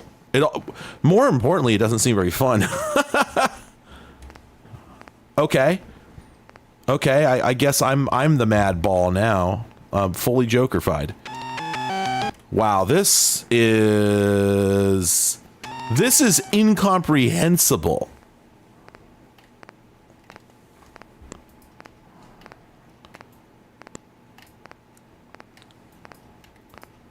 So my body count shows up there at the bottom, I think. I thought it did anyway, because earlier I knocked that dude off and then I saw a ball appear down there. I guess not. Okay. Yeah. Whoa. This game sucks. Yeah. What they're doing there is full of so much potential. Like there's very strong ideas going on there, but, and this is the problem, and unfortunately it's a doozy, it sucks. Now, if it didn't suck, that would be a whole different story, but that's not the world we live in. So, okay then. All right, give me a second. I gotta do a thing.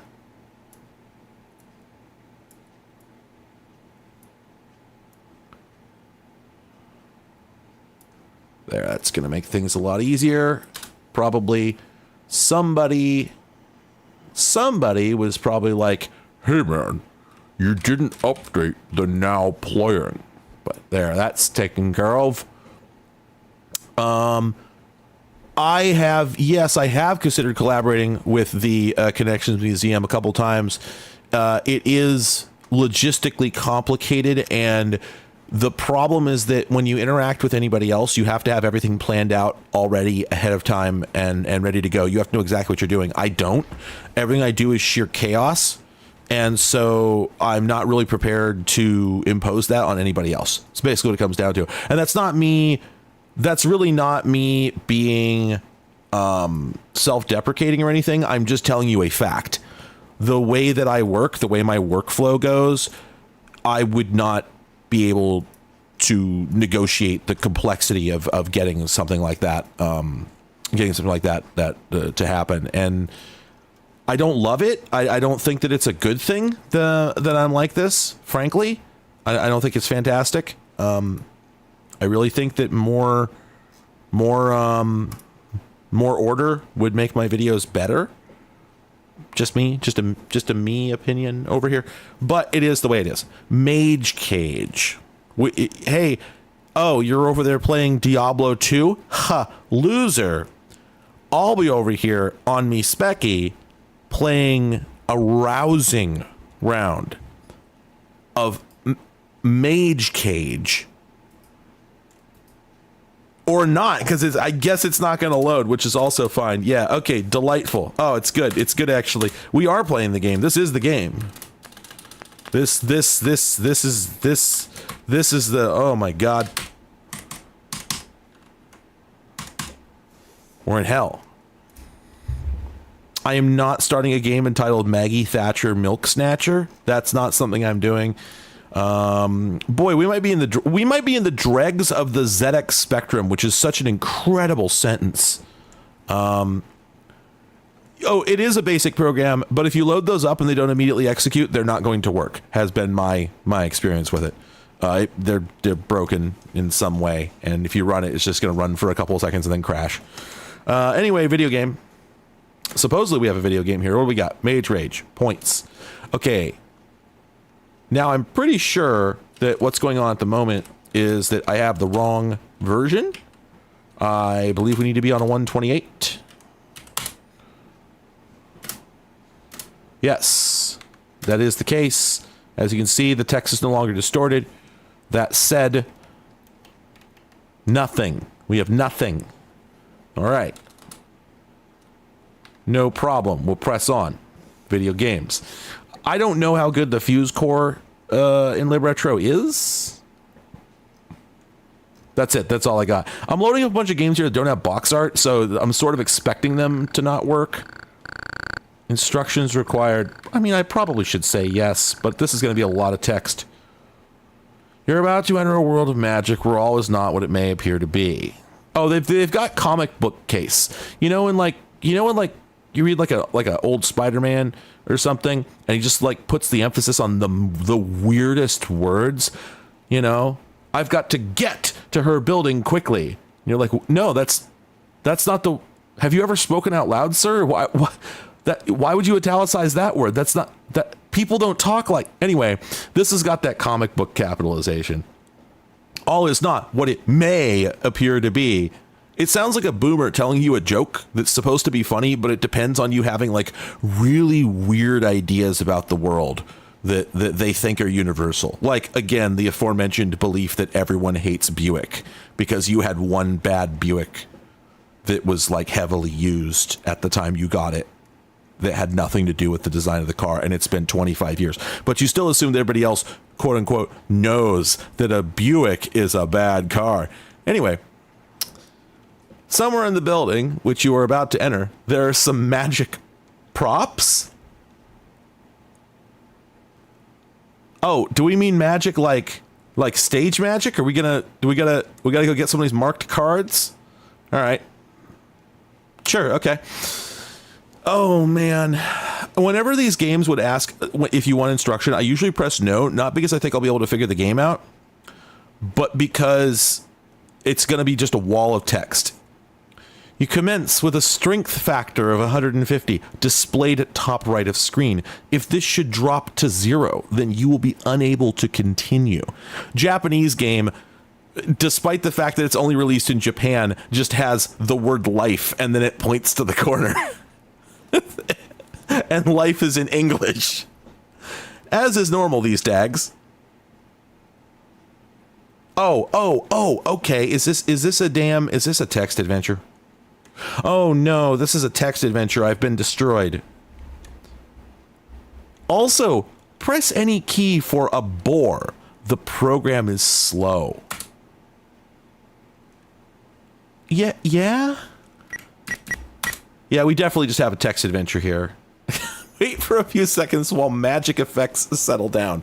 Boy, this is strong. Yeah, the... You know why they call it a Ford, don't you? Stands for fix it again, Tony.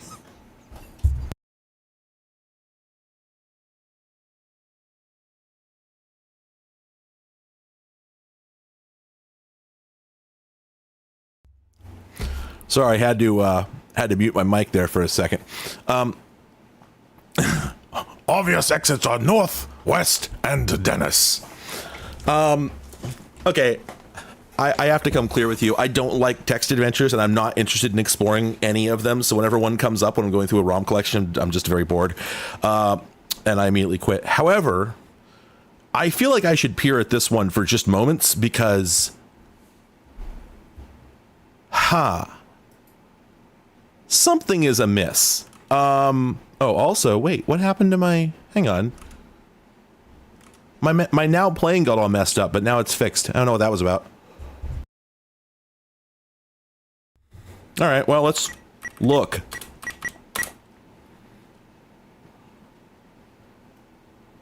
Here you can see key. Oh, get key. Oh boy, that's not fast. Why is it? Okay, you now have the key. Man. Oh no, I've typoed. Be more specific. Use key on door. Unlock door. Oh my god.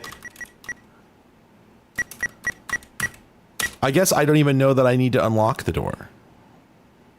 Oh, no, there we go. With open door. Nothing at all. Nothing at all. Nothing at all. Stupid sexy Flanders. God, why is it so slow? It can't be loading from tape. Here you can see nothing at all. Nothing at all. No. So we went east in, right? So let's go We went let's go Wow, this is really quite the game. Well, it's dressed up so heavily. We've got all the color and the lines and whatnot, and like that's all cool. But like, why are there no descriptions of any of the areas.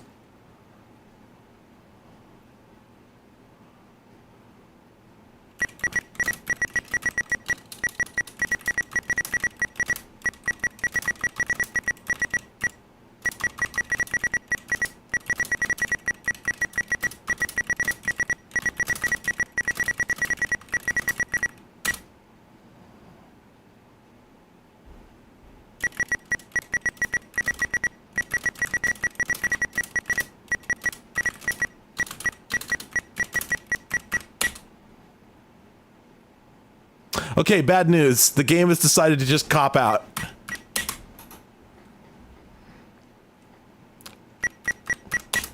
There won't be a quit. Quit is not a concept at the time. Oh. No. I'm owned. I'm owned. Fuck. Oh. Okay, I have to be honest. I have never seen a Spectrum game that actually was capable of quitting and like resetting the machine. I feel like I have been owned. Holy shit, that sucked. What was any of that supposed to be? Huh. All right, this next one. Doors lead on, lamps lead back. Fly on your magic carpet through the deadly caves. You are Eladen in search of the legendary magic lamp. Many obstacles must be avoided. These include boulders, walls, bats, and a fire-breathing dragon. A teleport and an elevator aid you on your epic quest. This is what the instructions for a game should look like. Like PC-88 game developers knew how to write instructions, okay? This has the same vibe. All right. Oh, delightful. This does not have Kempston support. How early was this? This must be early. I can show you how to set it up so where every time you load this game, it'll keep working with the... Oh, I know, but whatever. Okay, controls are just A and Z. Let's go. Oh, God. Immediately dies. Oh, gotta be in... There we go. AZMN. Okay, this is the video game we're playing. All right, this rules.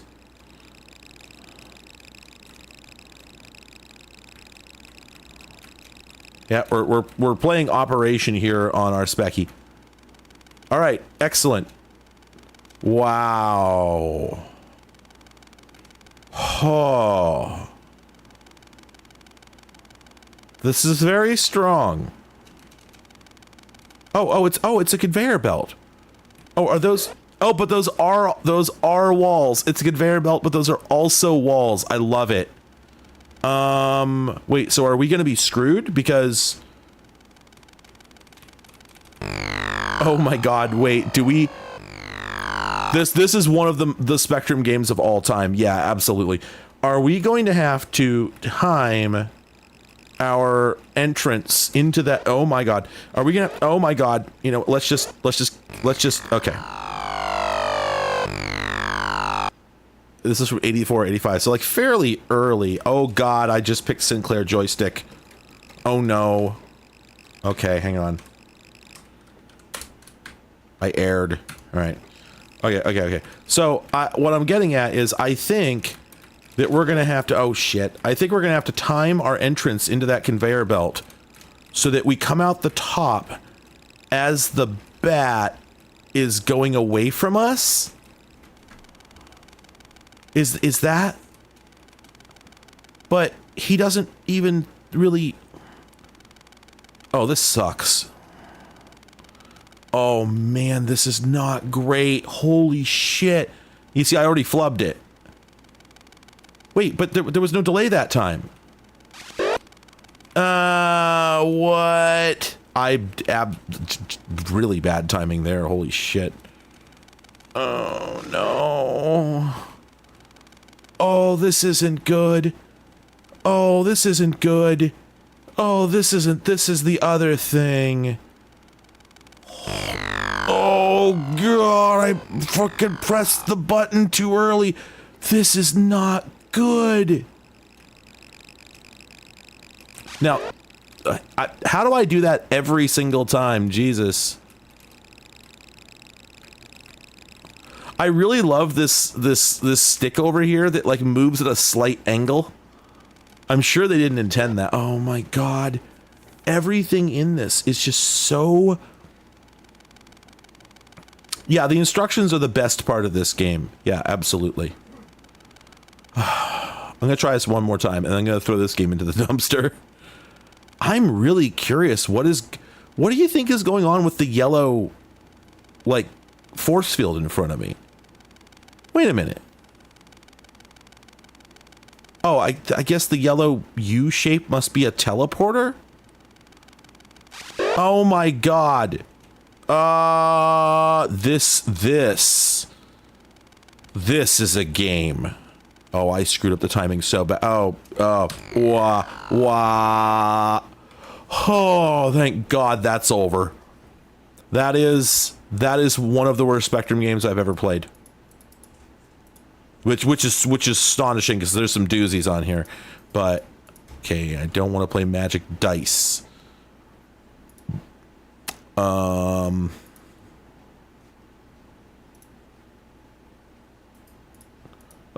boy. Is there anything good on this platform? You got any games on your phone?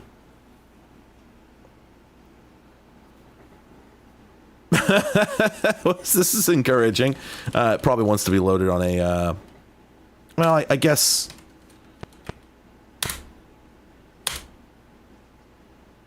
yeah, no. This might be that it wants to get loaded on a 48K. It's happened before. No, it just doesn't work. All right, I don't feel like finding out why.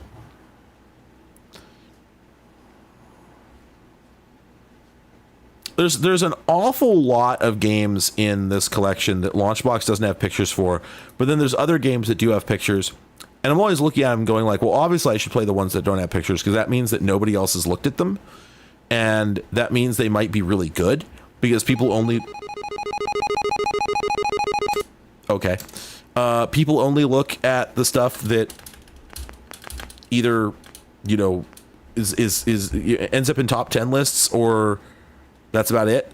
So this is an adventure game. I have lost this game already just by loading it. That is the other problem though, is a lot of the games in this collection are going to be, yeah, just like text adventures, that sort of thing. Likewise. Oh God, oh no. Oh no. Then there's some that are just basic programs that are like type-ins that somebody decided to preserve, which I support. I'm glad someone's doing that. I do wish that it was in a different collection so I didn't have to be aware of it. Launchbox does save me a lot of time, though. I'm sorry you cannot see the Launchbox window. There's no convenient way to share it. Launchbox does save me a lot of time, though, because for a lot of games that do have pictures and screenshots, I can look at them and go, oh, I don't want to play that. Magicable. A Kind of Magic by Oh, no, this is a modern game. Okay. I generally avoid the modern games for a bunch of reasons I won't get into. I don't think there's a point in me going through them. It's great that people are doing stuff, but yeah, anyway. But since I've loaded it up, well, here we are. Here we damn are.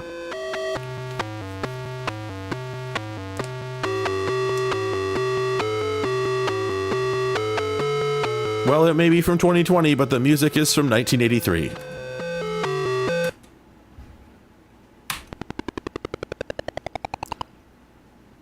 Yeah, no, Mario, don't worry. Like I've played a number of Spectrum games that were outstanding. I was doing a bit because like I try my best to appreciate the games on this platform. It's just sometimes wow. Also, the game played for 1.25 seconds and now it won't go. What's going on here?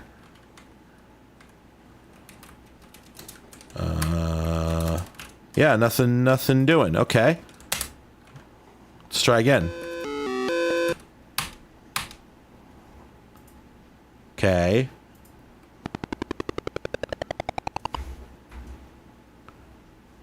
All right. Okay, I can go left, I can go right. Oh, okay, there we go. Well, wait, last time I hit a button. There we go. If I hit fire, it crashes. This appears to be magic unable. Okay, game broken. Moving on. Actually, I wonder if that wants to play on a 128K, now that I think about it. That would not surprise me at all. So, let's give that a shot. I always just go straight to the +2 if I have a 128K game. I'm not sure where I got that. Is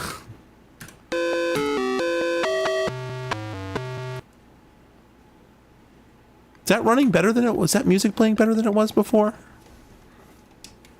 Nope, crashes as soon as I hit fire. So, which is funny because for homebrew games, you sort of expect them to be more reliable in emulation than on the real thing. That's usually the way that goes.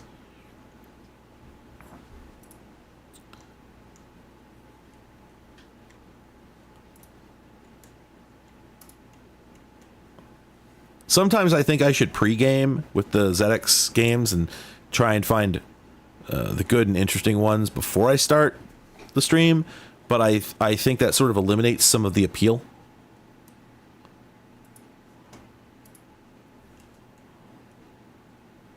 Although, well, at the moment I'm trying to start one of these and simply nothing is happening, so that's not very appealing. Let's try this one. There we go. All right.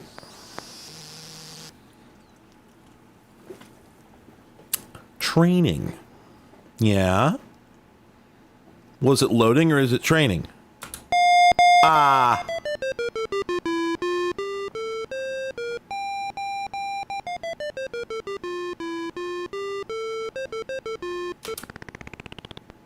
Man, I am sorry about all the flickering. That's just the way that it is. All right. Whoa! Wah! You start out with 23 damn lives. I'm trying every conceivable key. Whoa! Wait, it.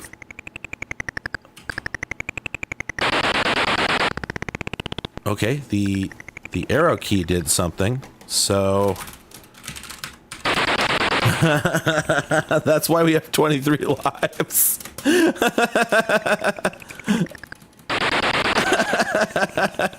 This video game rules. Oh man, the video game. Here it is. This is what video games are. I have pressed every key on the keyboard, nothing will move me, which makes me think that this depends on. Yeah, yeah, that's the thing is, like, even if this game worked, I have the feeling that it would not make a whole lot more sense. Let's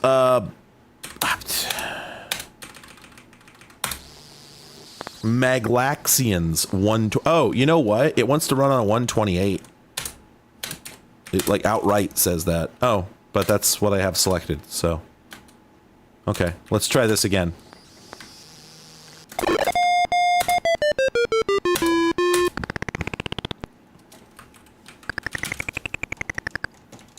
Okay, no response from the controller. Okay, let's, maybe it's, maybe it expects a Sinclair joystick? That'd be nuts.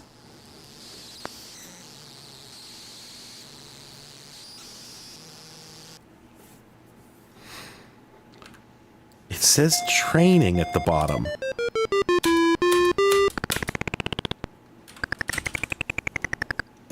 Wow. This is really something. This is incredible. Okay, I believe that we will now give up attempting to play this game. Some days when I'm going through Spectrum games, I find some real gems, and then other days I don't. And I think this might be one of those days, because wow. Oh, look at that flood fill algorithm. Magma Man. Yeah, I love Capcom. Wait. Repair the magma machine and use it so that you can become Magma Man by saying Volk, then find the prof and escape. This is a text adventure. Yeah, this is a text adventure, but I am enjoying the strong Homestuck vibes. You're standing in the front room of your modern ? House in the northwest of Caspi. The exit is east. And take hat. Wear hat. East. Always east. You're standing at a three-way junction just to the east of your front door. Dirty roads lead off in other directions. Shop. Amazing. Oh, man. The art in this is really something. You can't. Oops. Also here is a red circuit. What?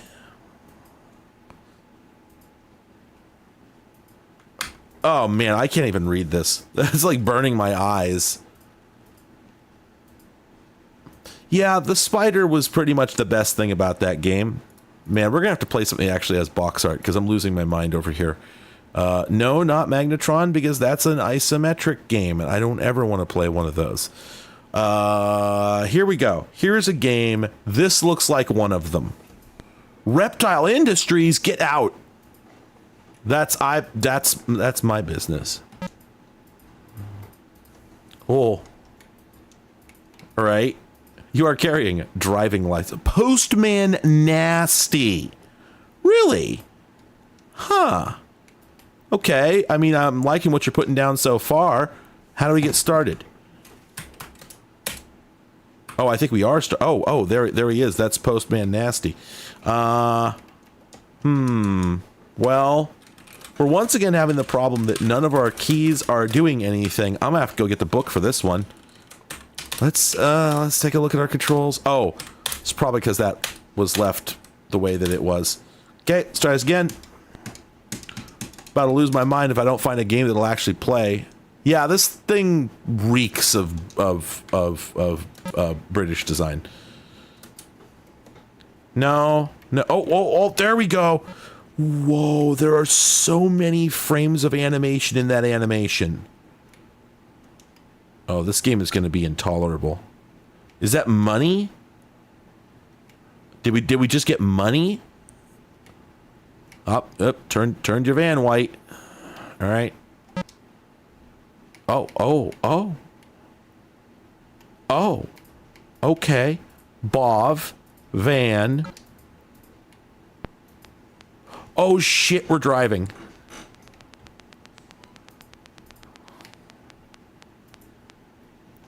Okay, this is ambitious. Okay, so we pick van to go in. We pick out to get out. No. Guess not. Okay, what about back of van? Oh, okay, that's... there we go. Nope, that's pause. Huh. Damage to you. Sack stored. License points. Boy. Oh, there we go. That's how we get out. All right, let's go in. We're out. Now let's go in. Oh my god, if this isn't a British game...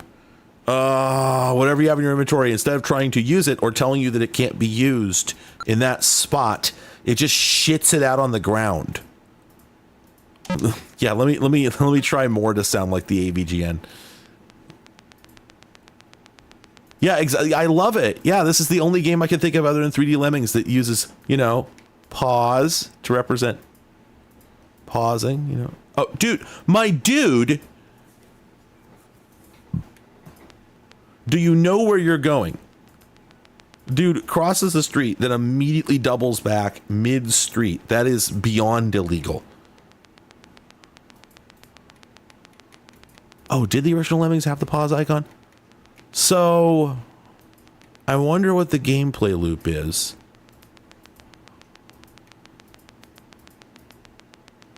I'm just going to keep driving until I run out of gas, is my plan.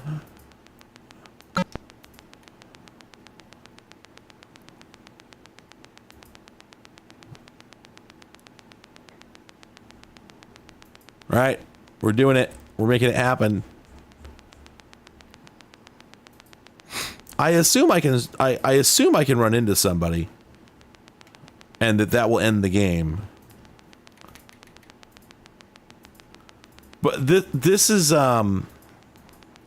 This is the excitement of video game mail delivery that you could only get on the Specky. Oh, I'll bet the road wraps around. I'll bet this is the mail depot again.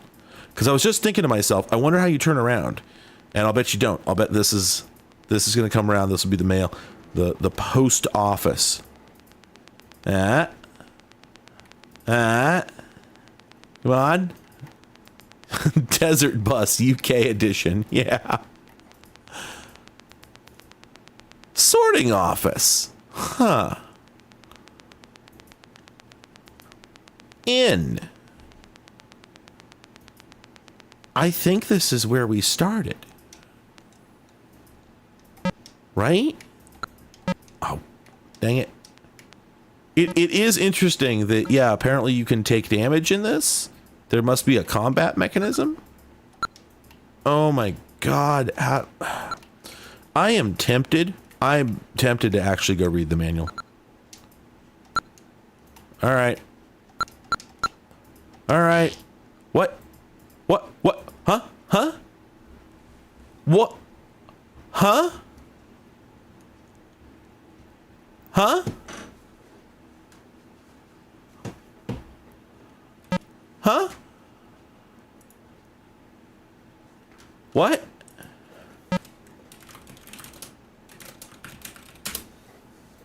All right, I'm looking this up. This one has intrigued me enough to look up. All right, published by Ocean Software. Kempston joystick only. This was £7.95. Average magazine score was 66%. Do we have the manual?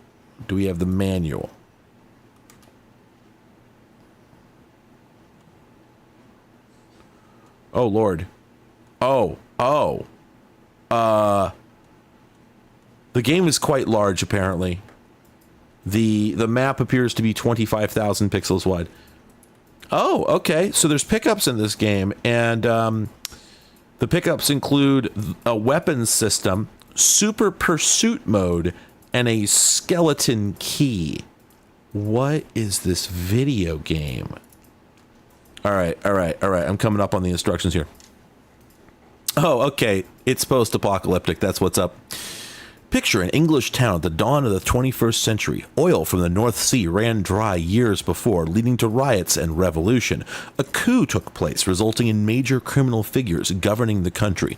From the debris of this anarchy emerged a familiar yet unexpected sight: a bright red post van. This was, however, no ordinary van, bristling with weaponry and equipped with a high-speed propulsion unit. This van stood as an ironic reminder of the way things used to be. Does it? Does it, though? Are you saying that before the war, the post office, like the postman, usually had weapons? Huh. Well, anyway, the driver of this formidable machine is Postman Michael Nasty. Okay, so it does appear to be a... Oh, Lord. Okay, it does appear to be a mail delivery themed game. Also, in the manual, the pause button is labeled pause, P-A-W-S.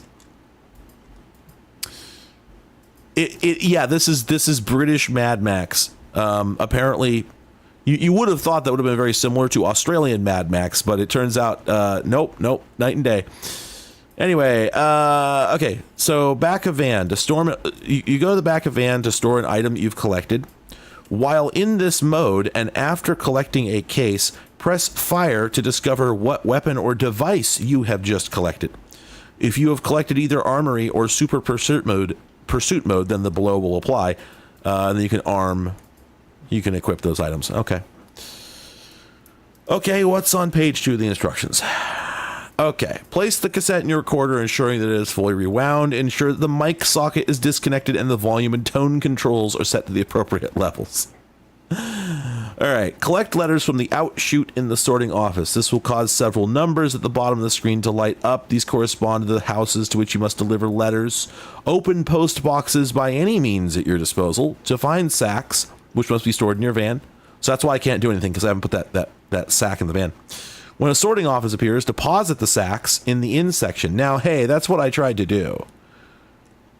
Okay, we have to find the sacks, dig them to the sorting office. Sorting office sorts them, figures out where they're supposed to go. We pick them back up, then we go out and deliver them. So yeah, no, I was on the critical path here. The game's just weird. Okay. Avoid delivery to the wrong house. Points are subtracted at the end of the day for undelivered letters. It pays to deposit as many sacks as you can. The minimum number of sacks allowed for the first day is 1. All right. All right. Now we know how to do it. Now we know how the game works. Let's get this sack.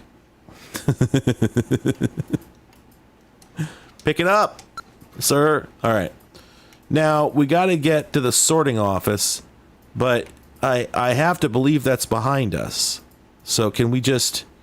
We can't mosey? Okay. Okay. That's fine, actually.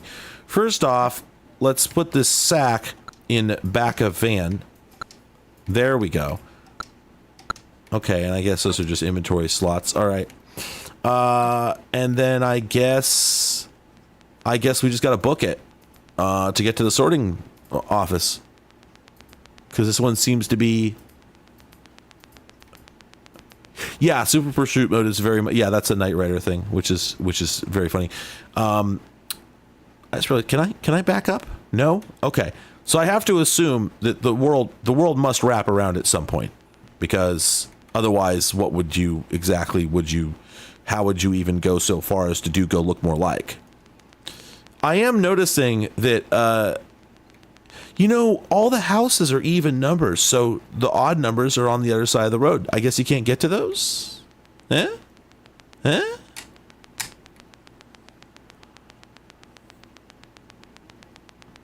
Postman Nasty is such a name.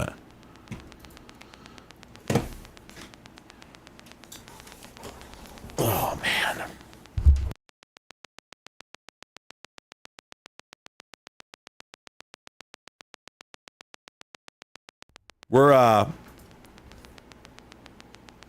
We're video.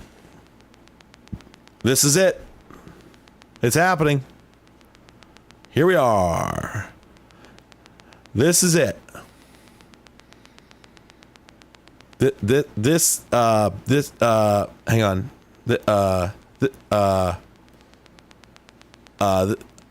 This is it. Dreadful. Complete crap. That's such a British way of putting it. I'm sorry. All right, we're finally here at the sorting office, which I attempted to offer them mail before, and they wouldn't accept it. I don't expect anything better now.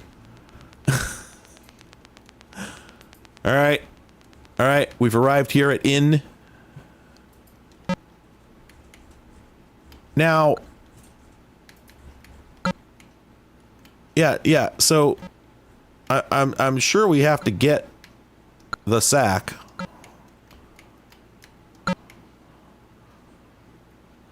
And trundle on up here and over there.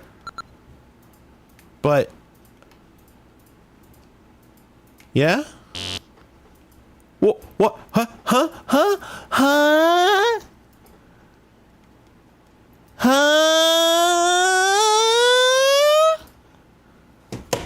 And that's the video game. And that's Maelstrom. That's the video game that you can play on your Specky for £7.95. I should point, I just need to be clear, something that may not have been immediately obvious. You can't steer the van up or down. You can only drive forward and stop. Those are your only inputs. You can't turn around and you can't move up and down. It really is just barely a game. Oh, God damn it. I got. This is another modern game, but whatever. We already opened it, so we'll just play it. Pew. Get ready for the show.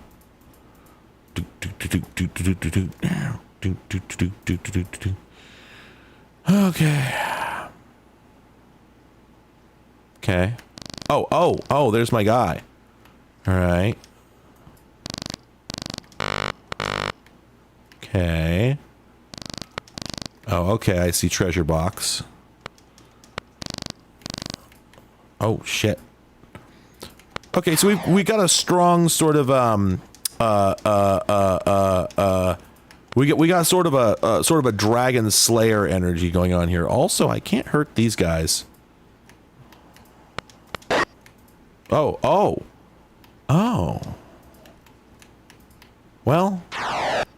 Huh. Do I have to approach that from the bottom? Whoa. Wait. Oh, okay. Okay, upgrades. All right. I'm getting what you're putting down. I'm getting it. Can we kill the monster spawner? No, never. Okay, fair. Everything's a chest. Oh, I get it. So everyone's a cop now. We got key. Oh, and each key opens the door a little bit more. Okay, I get it. Okay, video game. Boy, the energy of like the energy of playing a game that's made with the benefit of 20 years of hindsight on video game design. Wow, hey, can you believe this game is immediately more engaging and has as much greater depth? Wow, wild. Why? Can't figure why would that happen?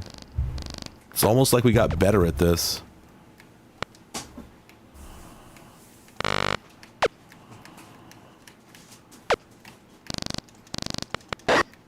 All right, there we go. You know, and like you notice that the monster spawners give you a tell when they're about to spawn a monster, so you don't get got walking up to them. It's kind of like Wizard Bomberman is such a strong sentence. It's kind like it makes an enormous amount of sense. Like when you read that, you're like, oh yeah, Wizard Bomberman. Yeah, you could make that. In fact, now I want to make that outright. But whoa, I got the death beam. Whoa. You saw I had like the supercharger.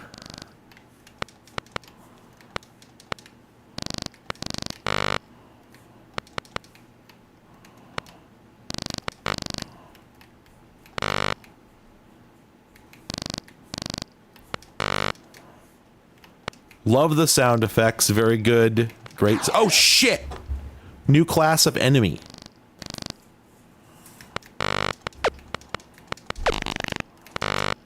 Okay, yeah, so it's just an arms race. The red guys show up, so now I gotta hit him with the red gun. Makes sense. We got the Windows 95 pickup. Also, love that this thing has splash damage. That's cute.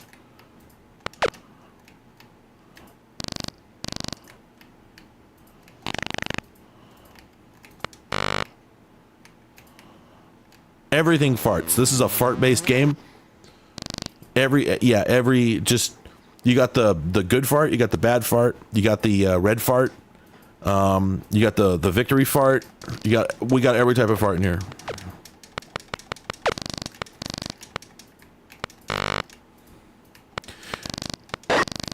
I guess the primary value to me of Homebrew on this platform specifically, I'm going to be completely straight with you. I don't like Homebrew as a concept. I have seen perhaps one Homebrew game outside of this platform that I had any interest in at all. And mostly I think that it's largely just a smokescreen for piracy, which it's fine. That's good. Like, I'll take it.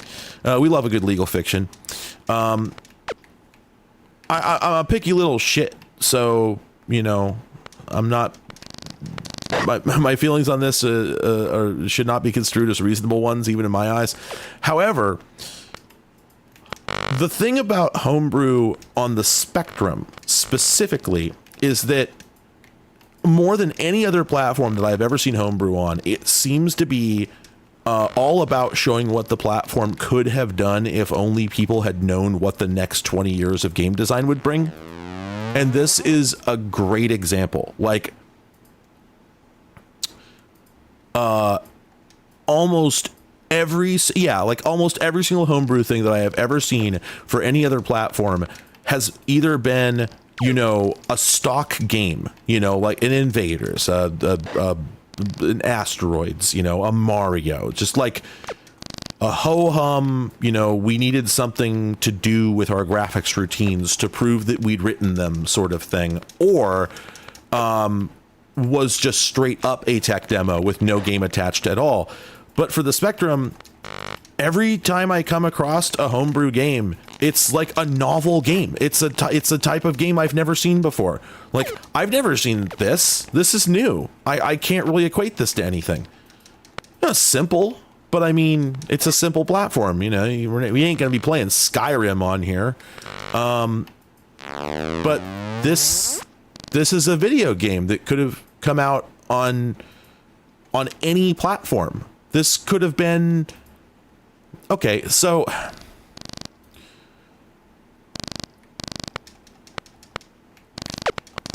like with most homebrew, I'm just like, okay, but why? And the only answer ever seems to be because you could. And I'm like, okay, that's great, but like, what does it mean? Does it? And obviously, there's always going to be tech demos. There's always going to be stuff that just programmers made where they have no desire to make a game, and or that just wasn't the point. But it feels like nobody ever comes up behind them and actually makes a game on the platform. And like, obviously this isn't true. There's homebrew NES games and whatnot. I mean, Lizard, for Christ's sake. But it's almost always something that's available for every other platform also. And more importantly, even on the platform that it's been developed for, it's not really usually novel for that platform. When I see like a really, you know, exciting homebrew game for the NES or the Genesis or whatever, it's just a game that like could have come out for it. It's not all that astonishing. You're just like, okay, yeah, that's a game that could have existed. Maybe it's a bit spicier than it would have been because, you know, we all have access to the most powerful mappers now, and also in another 40 years of game development knowledge and experience. But it's ultimately just, hey, everybody seen Gimmick? You ever heard of this game called Gimmick? It's wild. You would never believe it's on the NES, right? Just a lot of people making Gimmick, and okay, that's fine, but I could just play Gimmick, you know. And then you look at stuff like this, and you're like, holy shit! Here's the ZX Spectrum playing a type of game like with a level of quality, and you know, look how long. What did I do? Like 6 levels, something like that, without just dying every 3 steps. And it was nice and smooth, and the controls were tight, and the animation was fantastic, and this would run on a machine from 1983. And I have not seen that kind of holy shit, wait, what platform was this type homebrew for any other platform. Yes, I know that, we did Bad Apple. Like, I don't care, man. I don't care. Show me something that plausibly could have been made for that platform, realistically, made and sold, if only someone had known what the future held. That's what interests me. That's the thing that's fascinating me about homebrew is, you know, what if somebody just had a crystal ball and had seen what, you know, Super Mario Brothers 3 looked like 12 years early? That's fascinating. And people do that for the ZX Spectrum. I don't see that for the C64. I don't see that for the Amiga. I don't see that for the Atari 8-bit platforms. I don't see that for the NES. I don't see it for any platform except this one. But at the same time, it's also the platform that I feel has the most bizarrely forward-thinking games on it, because already, like, the Spectrum has a whole bunch of games, you know, buried in deep in its history from 85, 86, 88 that just seem to presage like stuff that would not happen anywhere else for years and years and years, and stood out so far above and beyond everything else on the platform. There's just an energy around the Spectrum. You know, there's just something about it that makes people really put their backs into it, you know?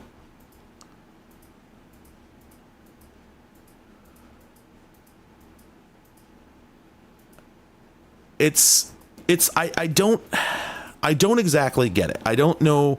I think it's just got to be the deployment base. I think it just has to be the fact that as far as I can tell, I think when you were, if you were like, if you lived in like Thatcher Britain, I think they issued these.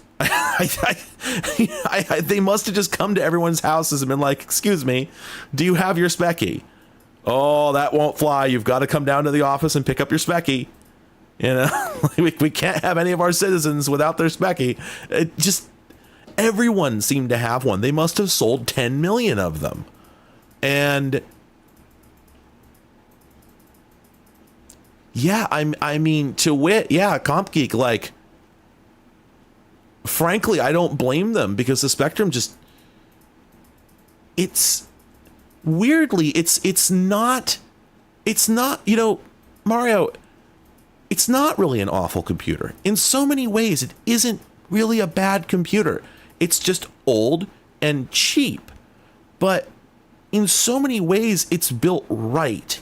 And I think, yeah, you know what? Some guy has, I think, the right idea. The Commodore 64 was optimized for types of games. This isn't. Here's a frame buffer. Go.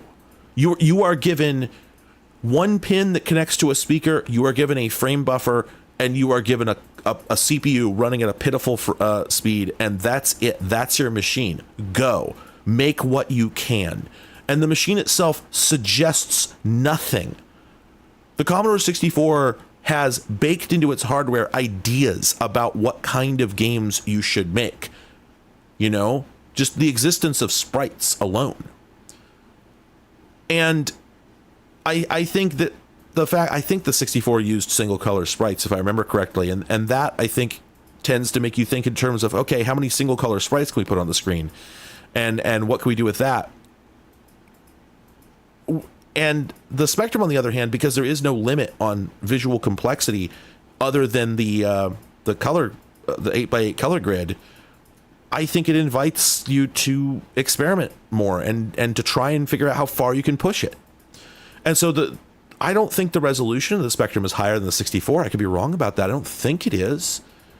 And I also don't think that, it's in quote unquote inferior in several ways in terms of like rendering graphics compared to some other platforms. And yet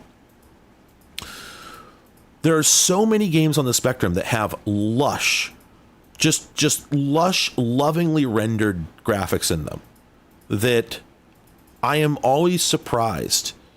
Some of the games look terrible. Like, so many of them look just unintelligible. That one I was trying to play a little bit ago where I couldn't get it to do anything other than make the little white blob jump. You couldn't make out anything. And the art in that game didn't feel very artful, felt like programmer graphics. But there are so many games on this platform from then and a bit later and now that just have that top tier NES game type passion put into the visuals on a platform that, like, so very much rejects the idea of doing good visuals because you're not given any assistance at all. No sprites, no bit blitz, nothing. Oi, me specky.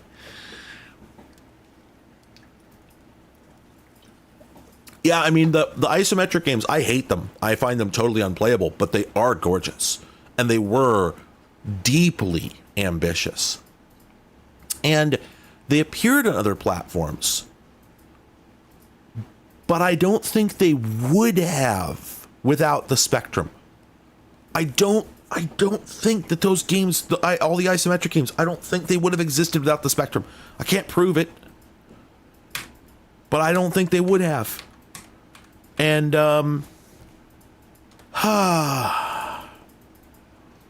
it's just a fascinating platform.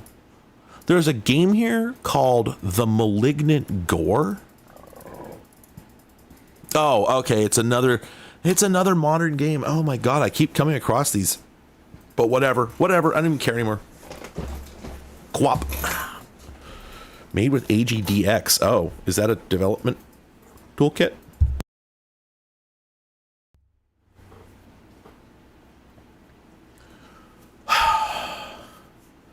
Yeah, the later Spectrums with the physical keys are actually kind of delightful in several ways. Okay, looks like no gamepad support on this one. So QAOP and then M for fire and then R for temporal sphere. Here we go. Whoa. Oh, wait, gun? Whoa. What? What kind of game is this?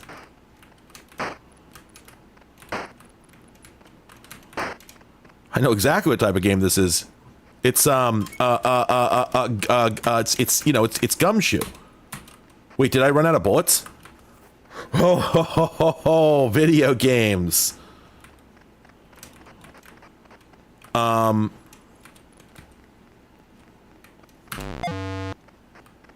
Oh, okay, I get it.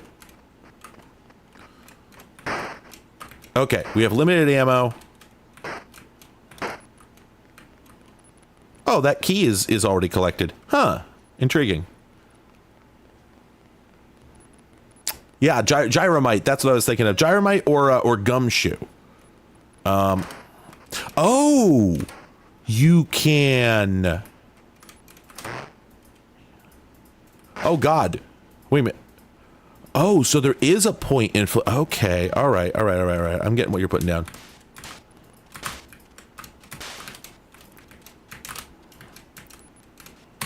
Ran out of bullets. Oh, so he hits that thing. No. Then John was a zombie. Okay, we go that way. I think this only retracts temporarily. Yes. Yo, this is a cool game. Wait. What was I supposed to do? What was I supposed to do?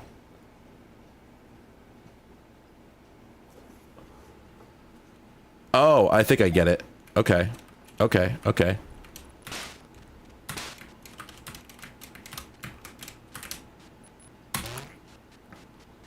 Yeah, I think I get it. Because he's going to go up there, and then that's going to reverse him, and then he'll go that way. Okay. Okay, again, despite the fact that this is modern homebrew, this is fascinating. This is a new kind of game. Yeah, like you don't die, you just turn into a flesh beast. That is cool. This is cool. Do I have a limited number of lives? I think I do. Yeah, I do. Oh, shit. And I missed the dingus, so we're screwed, right? That's gonna... Okay, yeah, we're screwed. Okay, so the very first thing I have to do is that. Okay, and then... Okay, that locks him in time prison.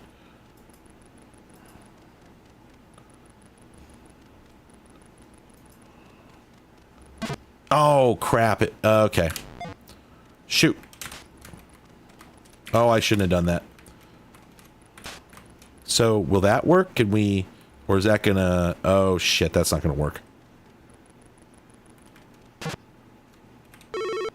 Out of temporal spheres. Yeah, that is a problem one does occasionally have. Okay, yeah. New type of game. We've got the picture. We don't need to play anymore. That was called the Malignant Gore for the ZX Spectrum. So yeah, I am sitting here advertising for these itch.io games. Let me just check, but I'm sure this is on itch. Oh, it isn't. What? That's astonishing.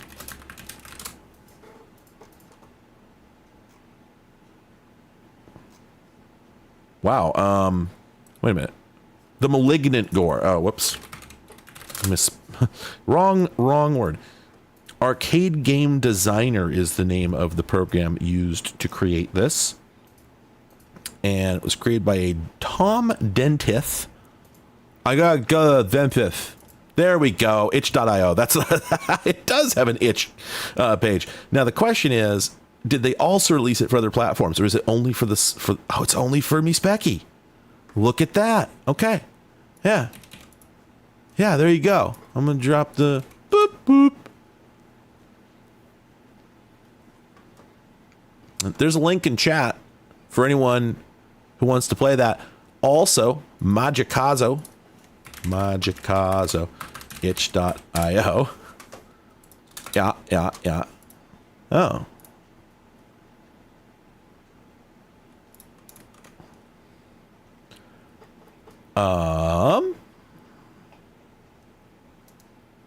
Oh. Sorry. I've just stumbled into something I'm trying to figure out. Is this... Well, okay, so when I look up the name of this other game... Oh, here we go. Sorry, I'm having some trouble decoding exactly what's going on here. Let me take you through this. So I started out just Googling Magicazo itch.io, and a bunch of Japanese stuff came up, and I realized I'd typoed. So I corrected it, and the first result I got was top games tagged magical girl. Is that what Magicazo means? Doesn't sound right. I don't think it does. Pretty sure.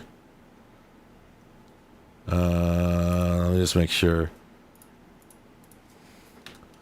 Well, Google translates it as seriously? So, you know, I don't know if that's right. Anyway, so then I put it in quotes, and then I was offered a page called Sex Drive by Silicon Sex on itch.io. This says Sex Drive is a sex machine arcade system board emulator implemented as a libretro core. A demo of Magicazo is included, and there's pictures here, and yeah, it's the same game. And then I did some more searching for Magicazo without the itch.io, and I was taken to teampixelboy.com, and it's a ColecoVision game. Is this a meta game? Is this something that is this a meme among like indie game developers? Is this a game that somebody came up with and like it's a sort of a bit of a joke to just port it to things? Is that, because that's what it feels like. Because I'm now seeing it for like 3 different platforms.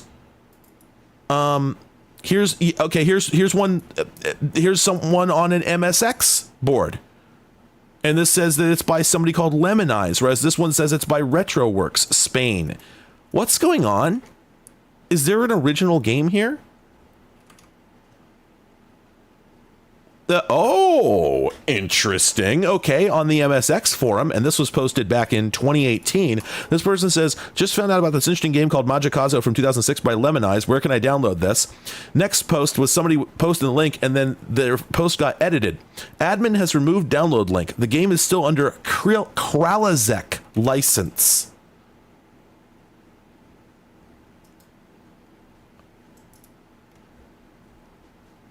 What is going on? Oh, it does say Lemonize on the box art. Oh yeah, Lemonize Presents. Okay, so their name does show up in there. So then, why does it have this retro work? Oh yeah, published by RetroWorks is on the box art as well. Okay, so I guess Lemonize developed this.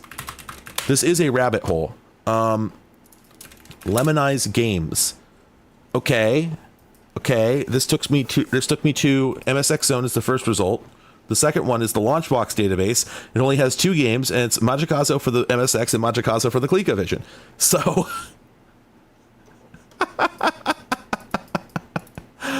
oh man, I don't even know what's going on here.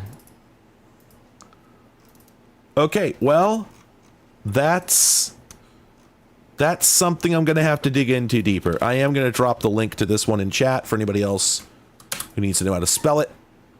Yes, it got ported to a sex machine. Like, I don't know what that means. It was just something I saw on itch.io. I'm going to read it again. Sex Drive is a sex machine arcade system board emulator. What does that mean? And there's only one thing on itch that has that I got nothing. Okay. It's an MSX homebrew game by a guy named Armando Perez Abad. Okay. I mean, there's a project story on the ColecoVision website. Oh, okay. Let me take a look at that. If I still have the page open. I opened a lot of pages. Project story. Okay. There it is. While I was discussing a publishing deal for Chaos Begins with Antoni Berguera, Antoni talked to another MSX homebrew author, Armando Perez Abad, who contacted me and offered to port 2 of his games, Majikazo and Operation Wolf, to the ColecoVision. Okay. And apparently that did. Okay, so it went from MSX to Coleco. I have no idea how it. Well, I guess the Lemonize name and RetroWorks is on the Spectrum version, so either one of them may have. I don't know. In any case, this is dope. Good shit. Are there any other games on here that are not from the 2010s, though? Because that'd be cool. I'd like to play a game that's not new. If I wanted to play a game that was new, I'd be playing something else. There's a quote somewhere. It might be apocryphal, because I read it on Wikipedia decades ago. Yeah, now that I think about it, it was decades. And I've never gone and checked to see if it really happened. But supposedly there's an interview with Quentin Tarantino where he's asked about CG in movies. And his response was, man, if I wanted to see computer pictures, I'd go stick my dick in my Nintendo. Which I think there is no more Quentin Tarantino sentence to have said. So I hope that it was him, and I hope that he did say it, because it is exactly what it's exactly the answer that should have come out of his mouth in that situation. Like, flagrantly wrong. Just like a terrible answer to the question. However, also ideal.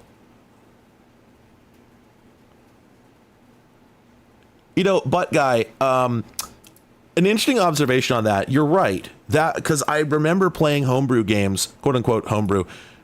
So okay, the PC did not experience the same. It didn't experience exactly the same kind of bedroom developer, what's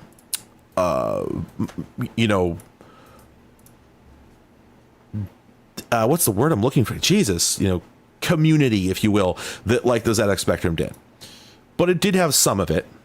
And so throughout the late 80s, when people really started making games for the PC in earnest, going up through the early 90s, there were a lot of games that were being developed by a person and then ending up in a store or ending up getting, purchased by people. Wow, there are like 3,000 games on this platform that start with the word manic. Britain.jpg once again. So it is but it is sort of weird when you get to like 1995, 96, and all of a sudden, like, you're going through the shareware collection, and it's all of these just, super professional bangers. And then it's some guy's Mario clone that he was selling. That he was like some crappy platformer, Great Guiana Sisters grade platformer that you could send him $13.99 to register and get the remaining 2 chapters. And it's so weird because on a platform like the Spectrum, it's not at all surprising. It doesn't matter. It's like, oh, somebody was selling a Spectrum game for £3.50 in 1994. Okay, I'll buy that for $1. I have no trouble believing that happened. Because for Christ's sake, like Ocean Software was selling their games for £3.50, I think, and they were being made by a guy with no support. So it's not shocking at all. But you look at the increasing sophistication of PC game development at the end of the 80s and early 90s, and it starts to look really weird in contrast. And that's my story. That's the news. Wow. I have done something terrible to my window capture. Oh no, there it is. There is, I guess there's a Marble Madness for this platform? Huh. This is weird. Let me fire this up. This looks like it's probably a really bad port.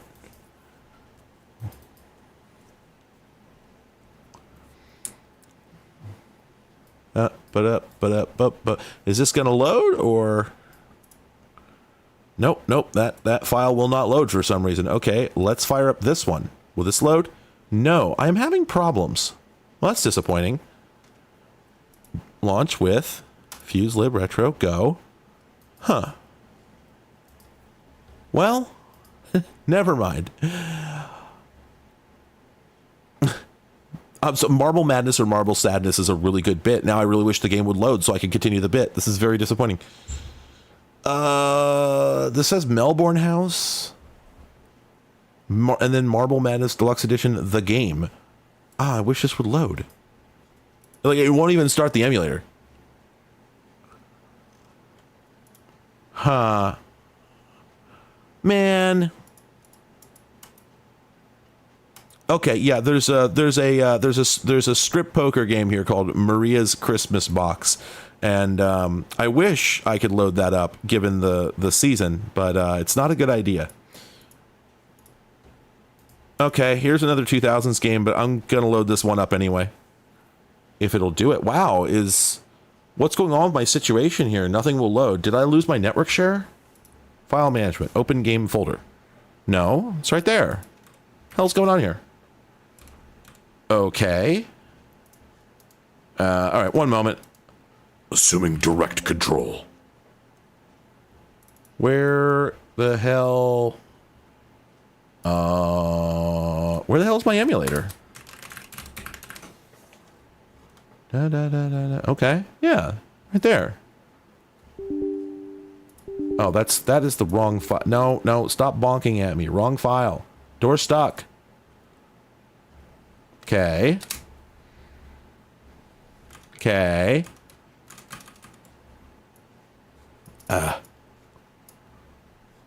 Yeah? Just won't do it? Just no? I guess the answer's no now? I am all of a sudden having large problems. Please hold. Ah. Oh, man. Okay, it must be under F. Where the hell is the damn core? It's not under ZX. It's not under Fuse. It hasn't been giving me issues. I've been using it for like 2 years and I haven't had any problems. There. Oh, that's under Sinclair. Okay, I guess that does make sense. So load core, or wait. Well, I just did load core. Okay, now load content. But you can't start. You're supposed to be able to start the core at this point. Core is started, I believe. You press F1. There should be something here. Did my emulator just explode? Does anything work anymore? Is this real life? I don't think you can do that. Yeah, you can. Do it all the time. Okay, let me go back and try something that was working, because I may be having just new levels of technical issues that make this not worth it. Here, the Malignant Gore. Will this run? Well, that runs. What the hell's going on here? Let me look at this file. It's a .tap file. Oh, you know what it is? I know what it is. Look at the length of that. Look at the length of that directory. Well, that and it's over 250 characters. are not guaranteed to work. Well, it's not even trying to launch it. It's not even starting the emulator. The problem is that the path is too long. Please hold. I'll just move this local and drag the file in, and that'll fix it. In fact, that's probably adequate right there. Sorry, everyone. Bonk. That's better.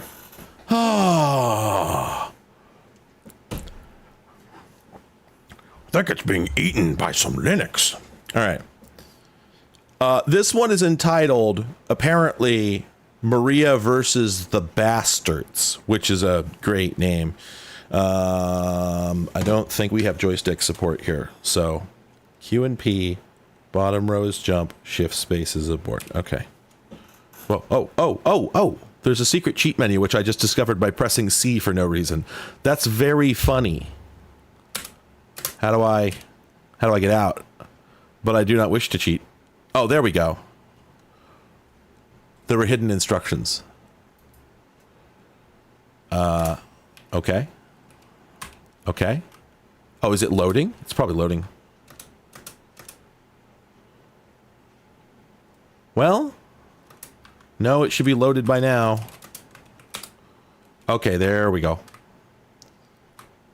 All right. Oh boy, shit has really hit the fan this time.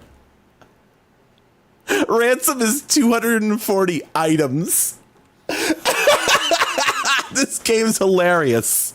Yeah, it's a Jet Set Willy clone. Get ready. Buckle up. Oh man, I just love 240 items is the funniest possible ransom amount. All right, we got to jump. There it is.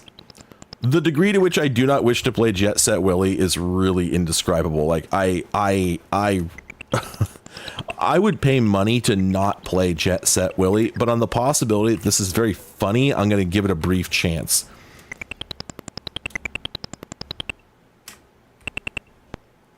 I don't actually remember how the motion in that game works. Like, is this what it was like? Whoa.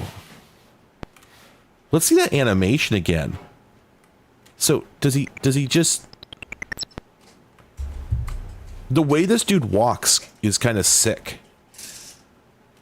Here, let's see. Can we what do we do? Do we get up to go over him? Probably. That seems likely. I love the per pixel collision of well, that wasn't it. I love the per pixel collision used for these 8-bit era computer platform games. It's so janky. Those heads on the bottom, are they my heads? Seems likely. Oh my god, yeah, this looks incomprehensibly hard. So what do we just,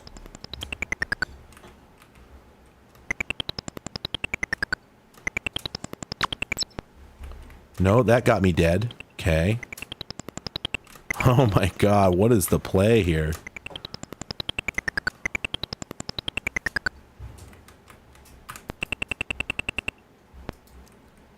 Oh, I guess, let me do a blind jump off the right side there, and if that doesn't get me anything, this game's going in the garbage immediately.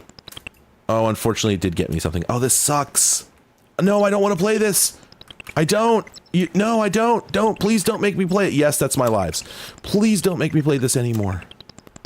Oh my god. Oh, I already hate this. I already hate this so much. Wait, it's got Mega Man lasers?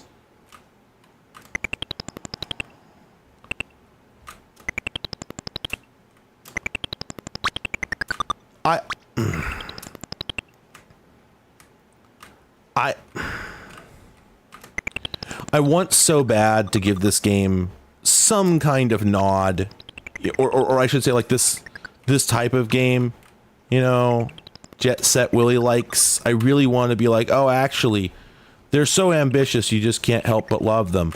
But here's the trouble: I can help but love them. This sucks. This is awful, and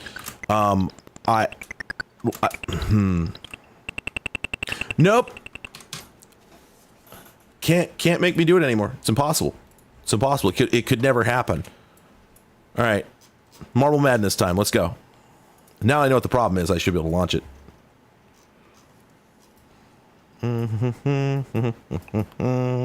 Here we go. Open game folder. Bonk. Bonk. Oh, I guess I would need to reopen the emulator, wouldn't I? Turns out.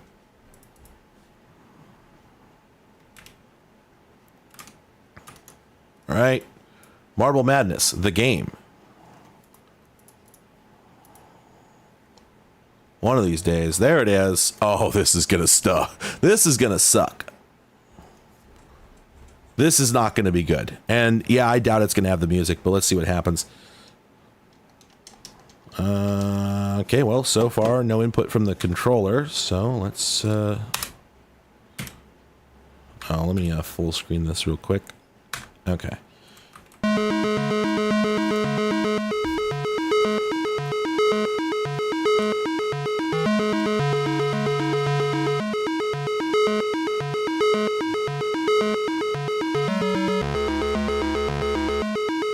Okay, it's sort of all right. Left, right, up, down. Okay, good. I have a chance to... Oh, thank God. Okay.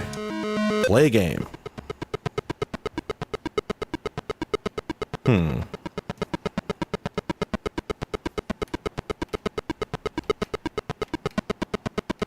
Do we think they're going to make an attempt at the level 2 music? Because, you know...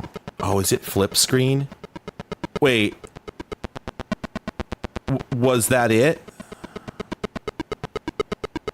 Oh. Oh. Huh. Yeah?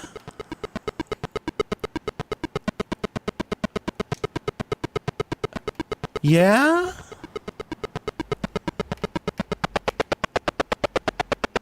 Oh. Oh, God. The audio's... No! Oh, no, it's bad! Cool, cool. Yeah, they just set you up so that... I don't know if I don't know if it actually remembered the position of my ball when I left the previous screen, but it does seem like they just set me up so I would be guaranteed to get killed the moment that I spawned unless I held the up button. Which, like, bad if true, but... Huh? Wait, did that count as falling off? No! No! No! No! No! Okay, this is horrible. Someone belongs in prison for this.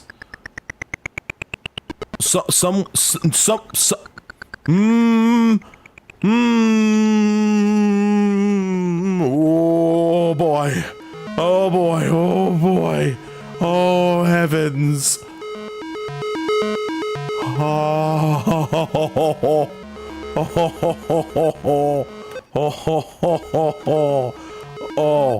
Oh, you know that picture of the doubles, you know the cable, it just says this is not made, this should never be made, we will not help make this.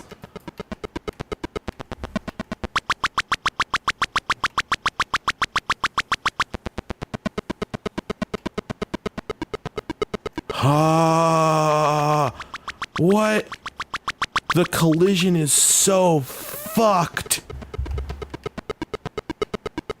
Oh, video game.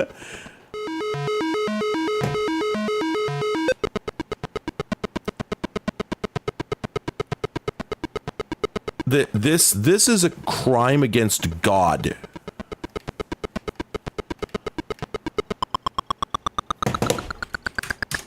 Nope.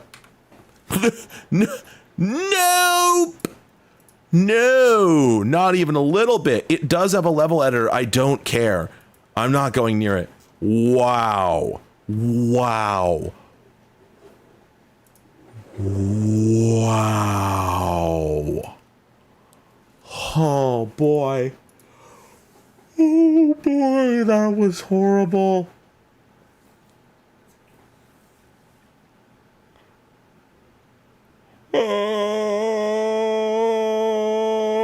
Jesus, that sucked. Jesus, that sucked. That sucked.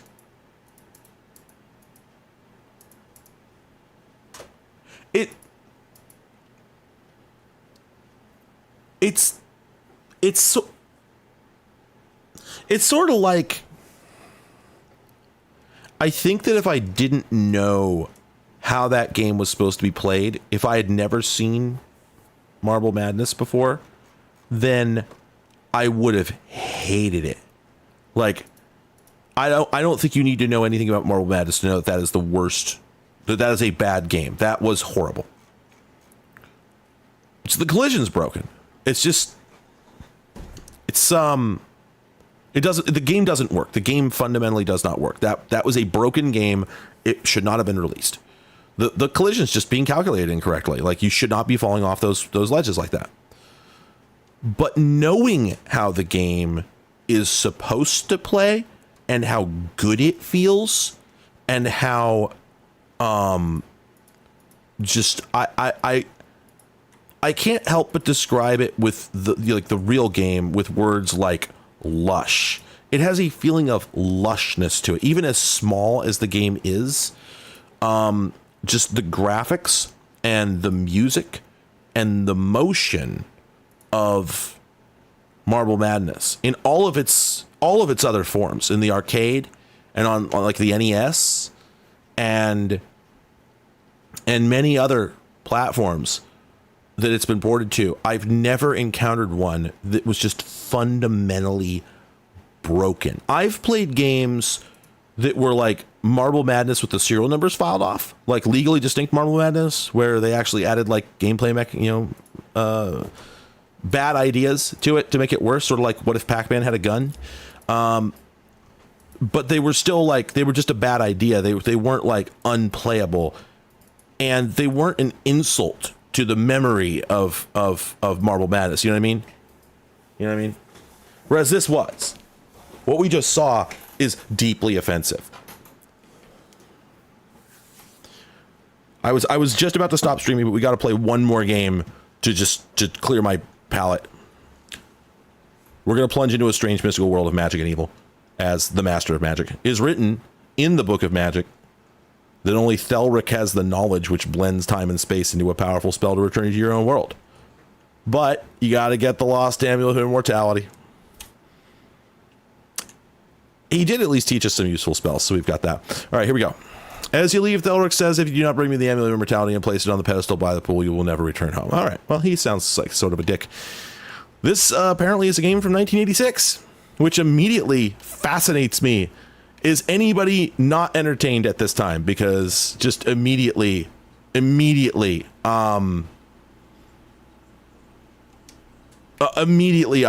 am captivated. A raised golden platform thickly covered with dust. Thank you, Nemesis, for asking that question. I will answer you. The backs of Clive's hands are made out of... I realize you're asking about the ears. I'm getting to that. The backs of his hands, though, you will immediately recognize as... Oh, is this a... Holy shit. You hit. Sorry, I gotta kill this bat. Okay, I killed it. Excellent. Can we examine? Bat? No distinguishing features. Anyway, what I was gonna say is that the back of his hands is a material you might be familiar with, which is like the horrible, like molded foam rubber stuff you'd find on 80s things. And then, and after I came up with that, I'm like, oh, so what's like next to it? And it's sort of like a rubberized denim kind of thing. And then later on, when I was making the ears, I had no idea what to put on those, so I just copied and pasted the denim texture. So yeah, think of it as sort of like denim, but with like a heavy rubber layer sort of underneath it. There you go. So I know it's a shaggy dog explanation, but I felt the necessity to explain both elements because I wanted you to get the notion that, like, you know how he feels like cheap 80s electronics. That's the important thing. All right, anyway, this game whips ass. This game is amazing. Is this really from 1986, or am I getting duped? This is called Master of Magic by James Wilson, published by Mastertronic. That says 1986, and I'm immediately just doubtful.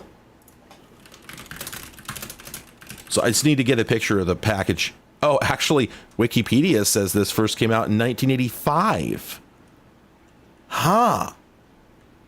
Oh, okay. The C64 version had a had a Rob Hubbard track. Let's hear that shit.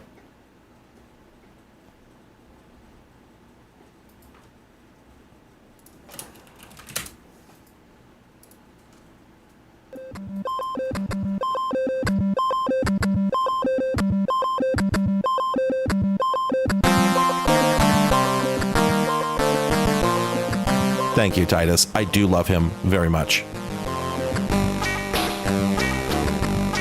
Holy shit. All right, let's keep playing.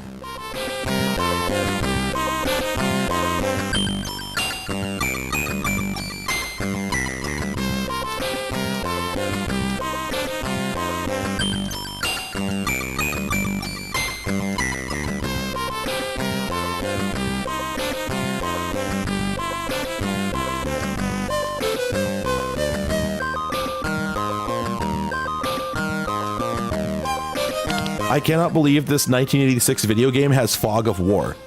I think this is a roguelike. Wait, was that a skeleton? Hello!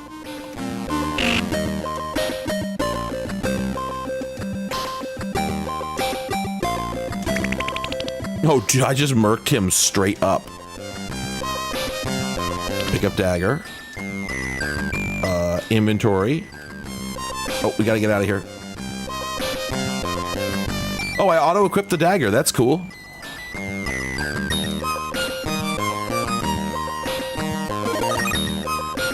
I don't think there's a way to get out of this menu. It's a hellhound. Where's my health? Oh, I think it's up there at the top. Okay. Oh, shit. He hit.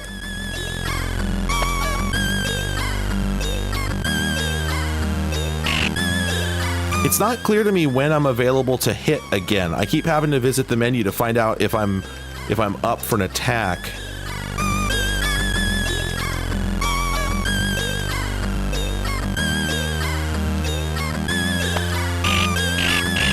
Holy shit.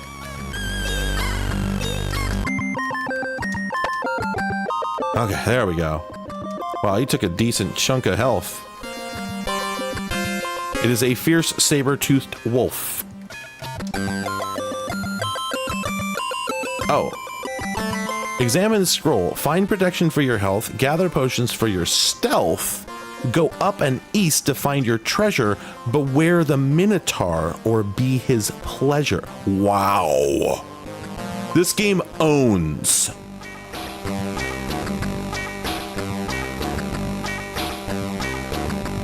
Wait, what just happened over to the left there? I just saw the Fog of War shift.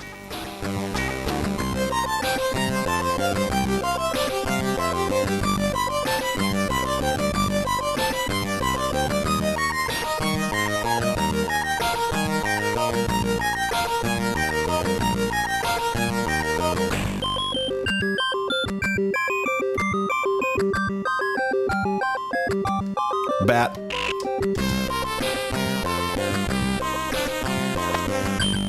Oh, okay, excellent. Just murked him immediately.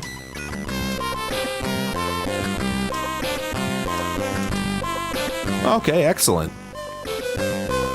Wow. This game actually has a feeling of improving power. This is amazing.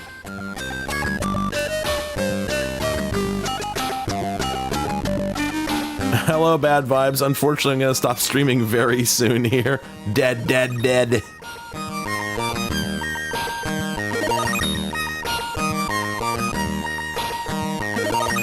Yeah, this game's use of color is fantastic.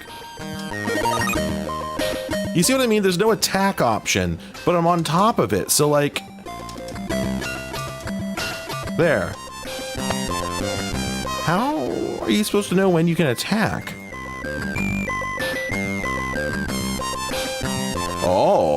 Oh, is it stairs time? Oh, a spooter.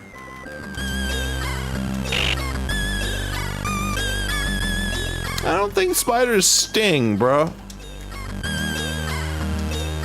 There we go. Oh, why can they just chain attacks like that? Oh, we dropped a ring. Okay, so you have to swap hands, pick up. Wait. Oh, the music ended. Wait a minute. We have a scroll in our right hand, dagger in our left. Wait, we've got no pack? We can only hold 2 items total? That can't be right? Well, those are just instructions, so we don't need that. Pick up ring. Examine ring. Protection from evil is inscribed on it. Okay. Wear sunscreen. Okay.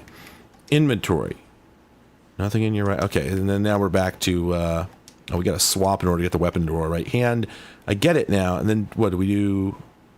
Whoa, the real time stairs. I thought there would be like a loading sequence, but nope, we stared.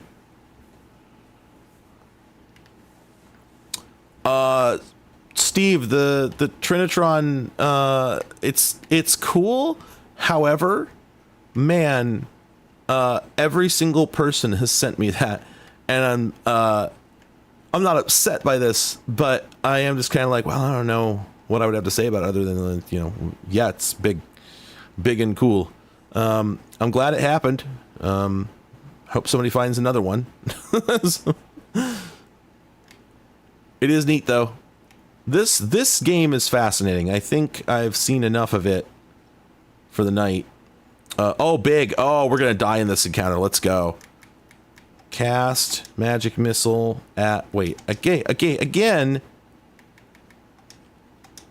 Orc. Holy shit. Wow, I just murked him instantly? Oh, wear armor. Oh crap. I really thought I was gonna die in that encounter.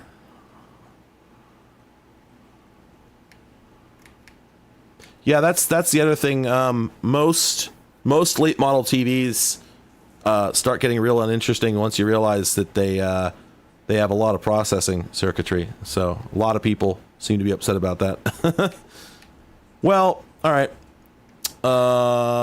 This game's fascinating. I'm glad I played it.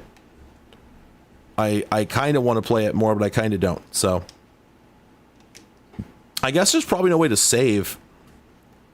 But then, again, I suspect this is a roguelike, so I suspect there's sort of no point in saving. I guess I do wish it were just a little bit faster. That would be nice if it were just slightly faster, just to move. Because there's going to be so much dungeon to explore here. Oh, the door they actually bothered to have it swing open. Oh, wow, something that survived magic missile, finally. How come you had to cast magic missile?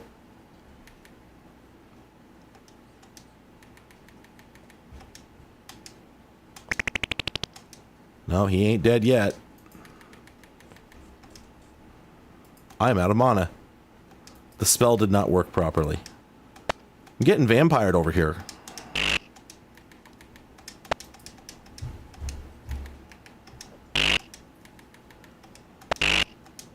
You're dead. Okay, thank God. Is there a death scene? Nope. Nope. Just kicks your... Wow. All right. Okay. That was cool.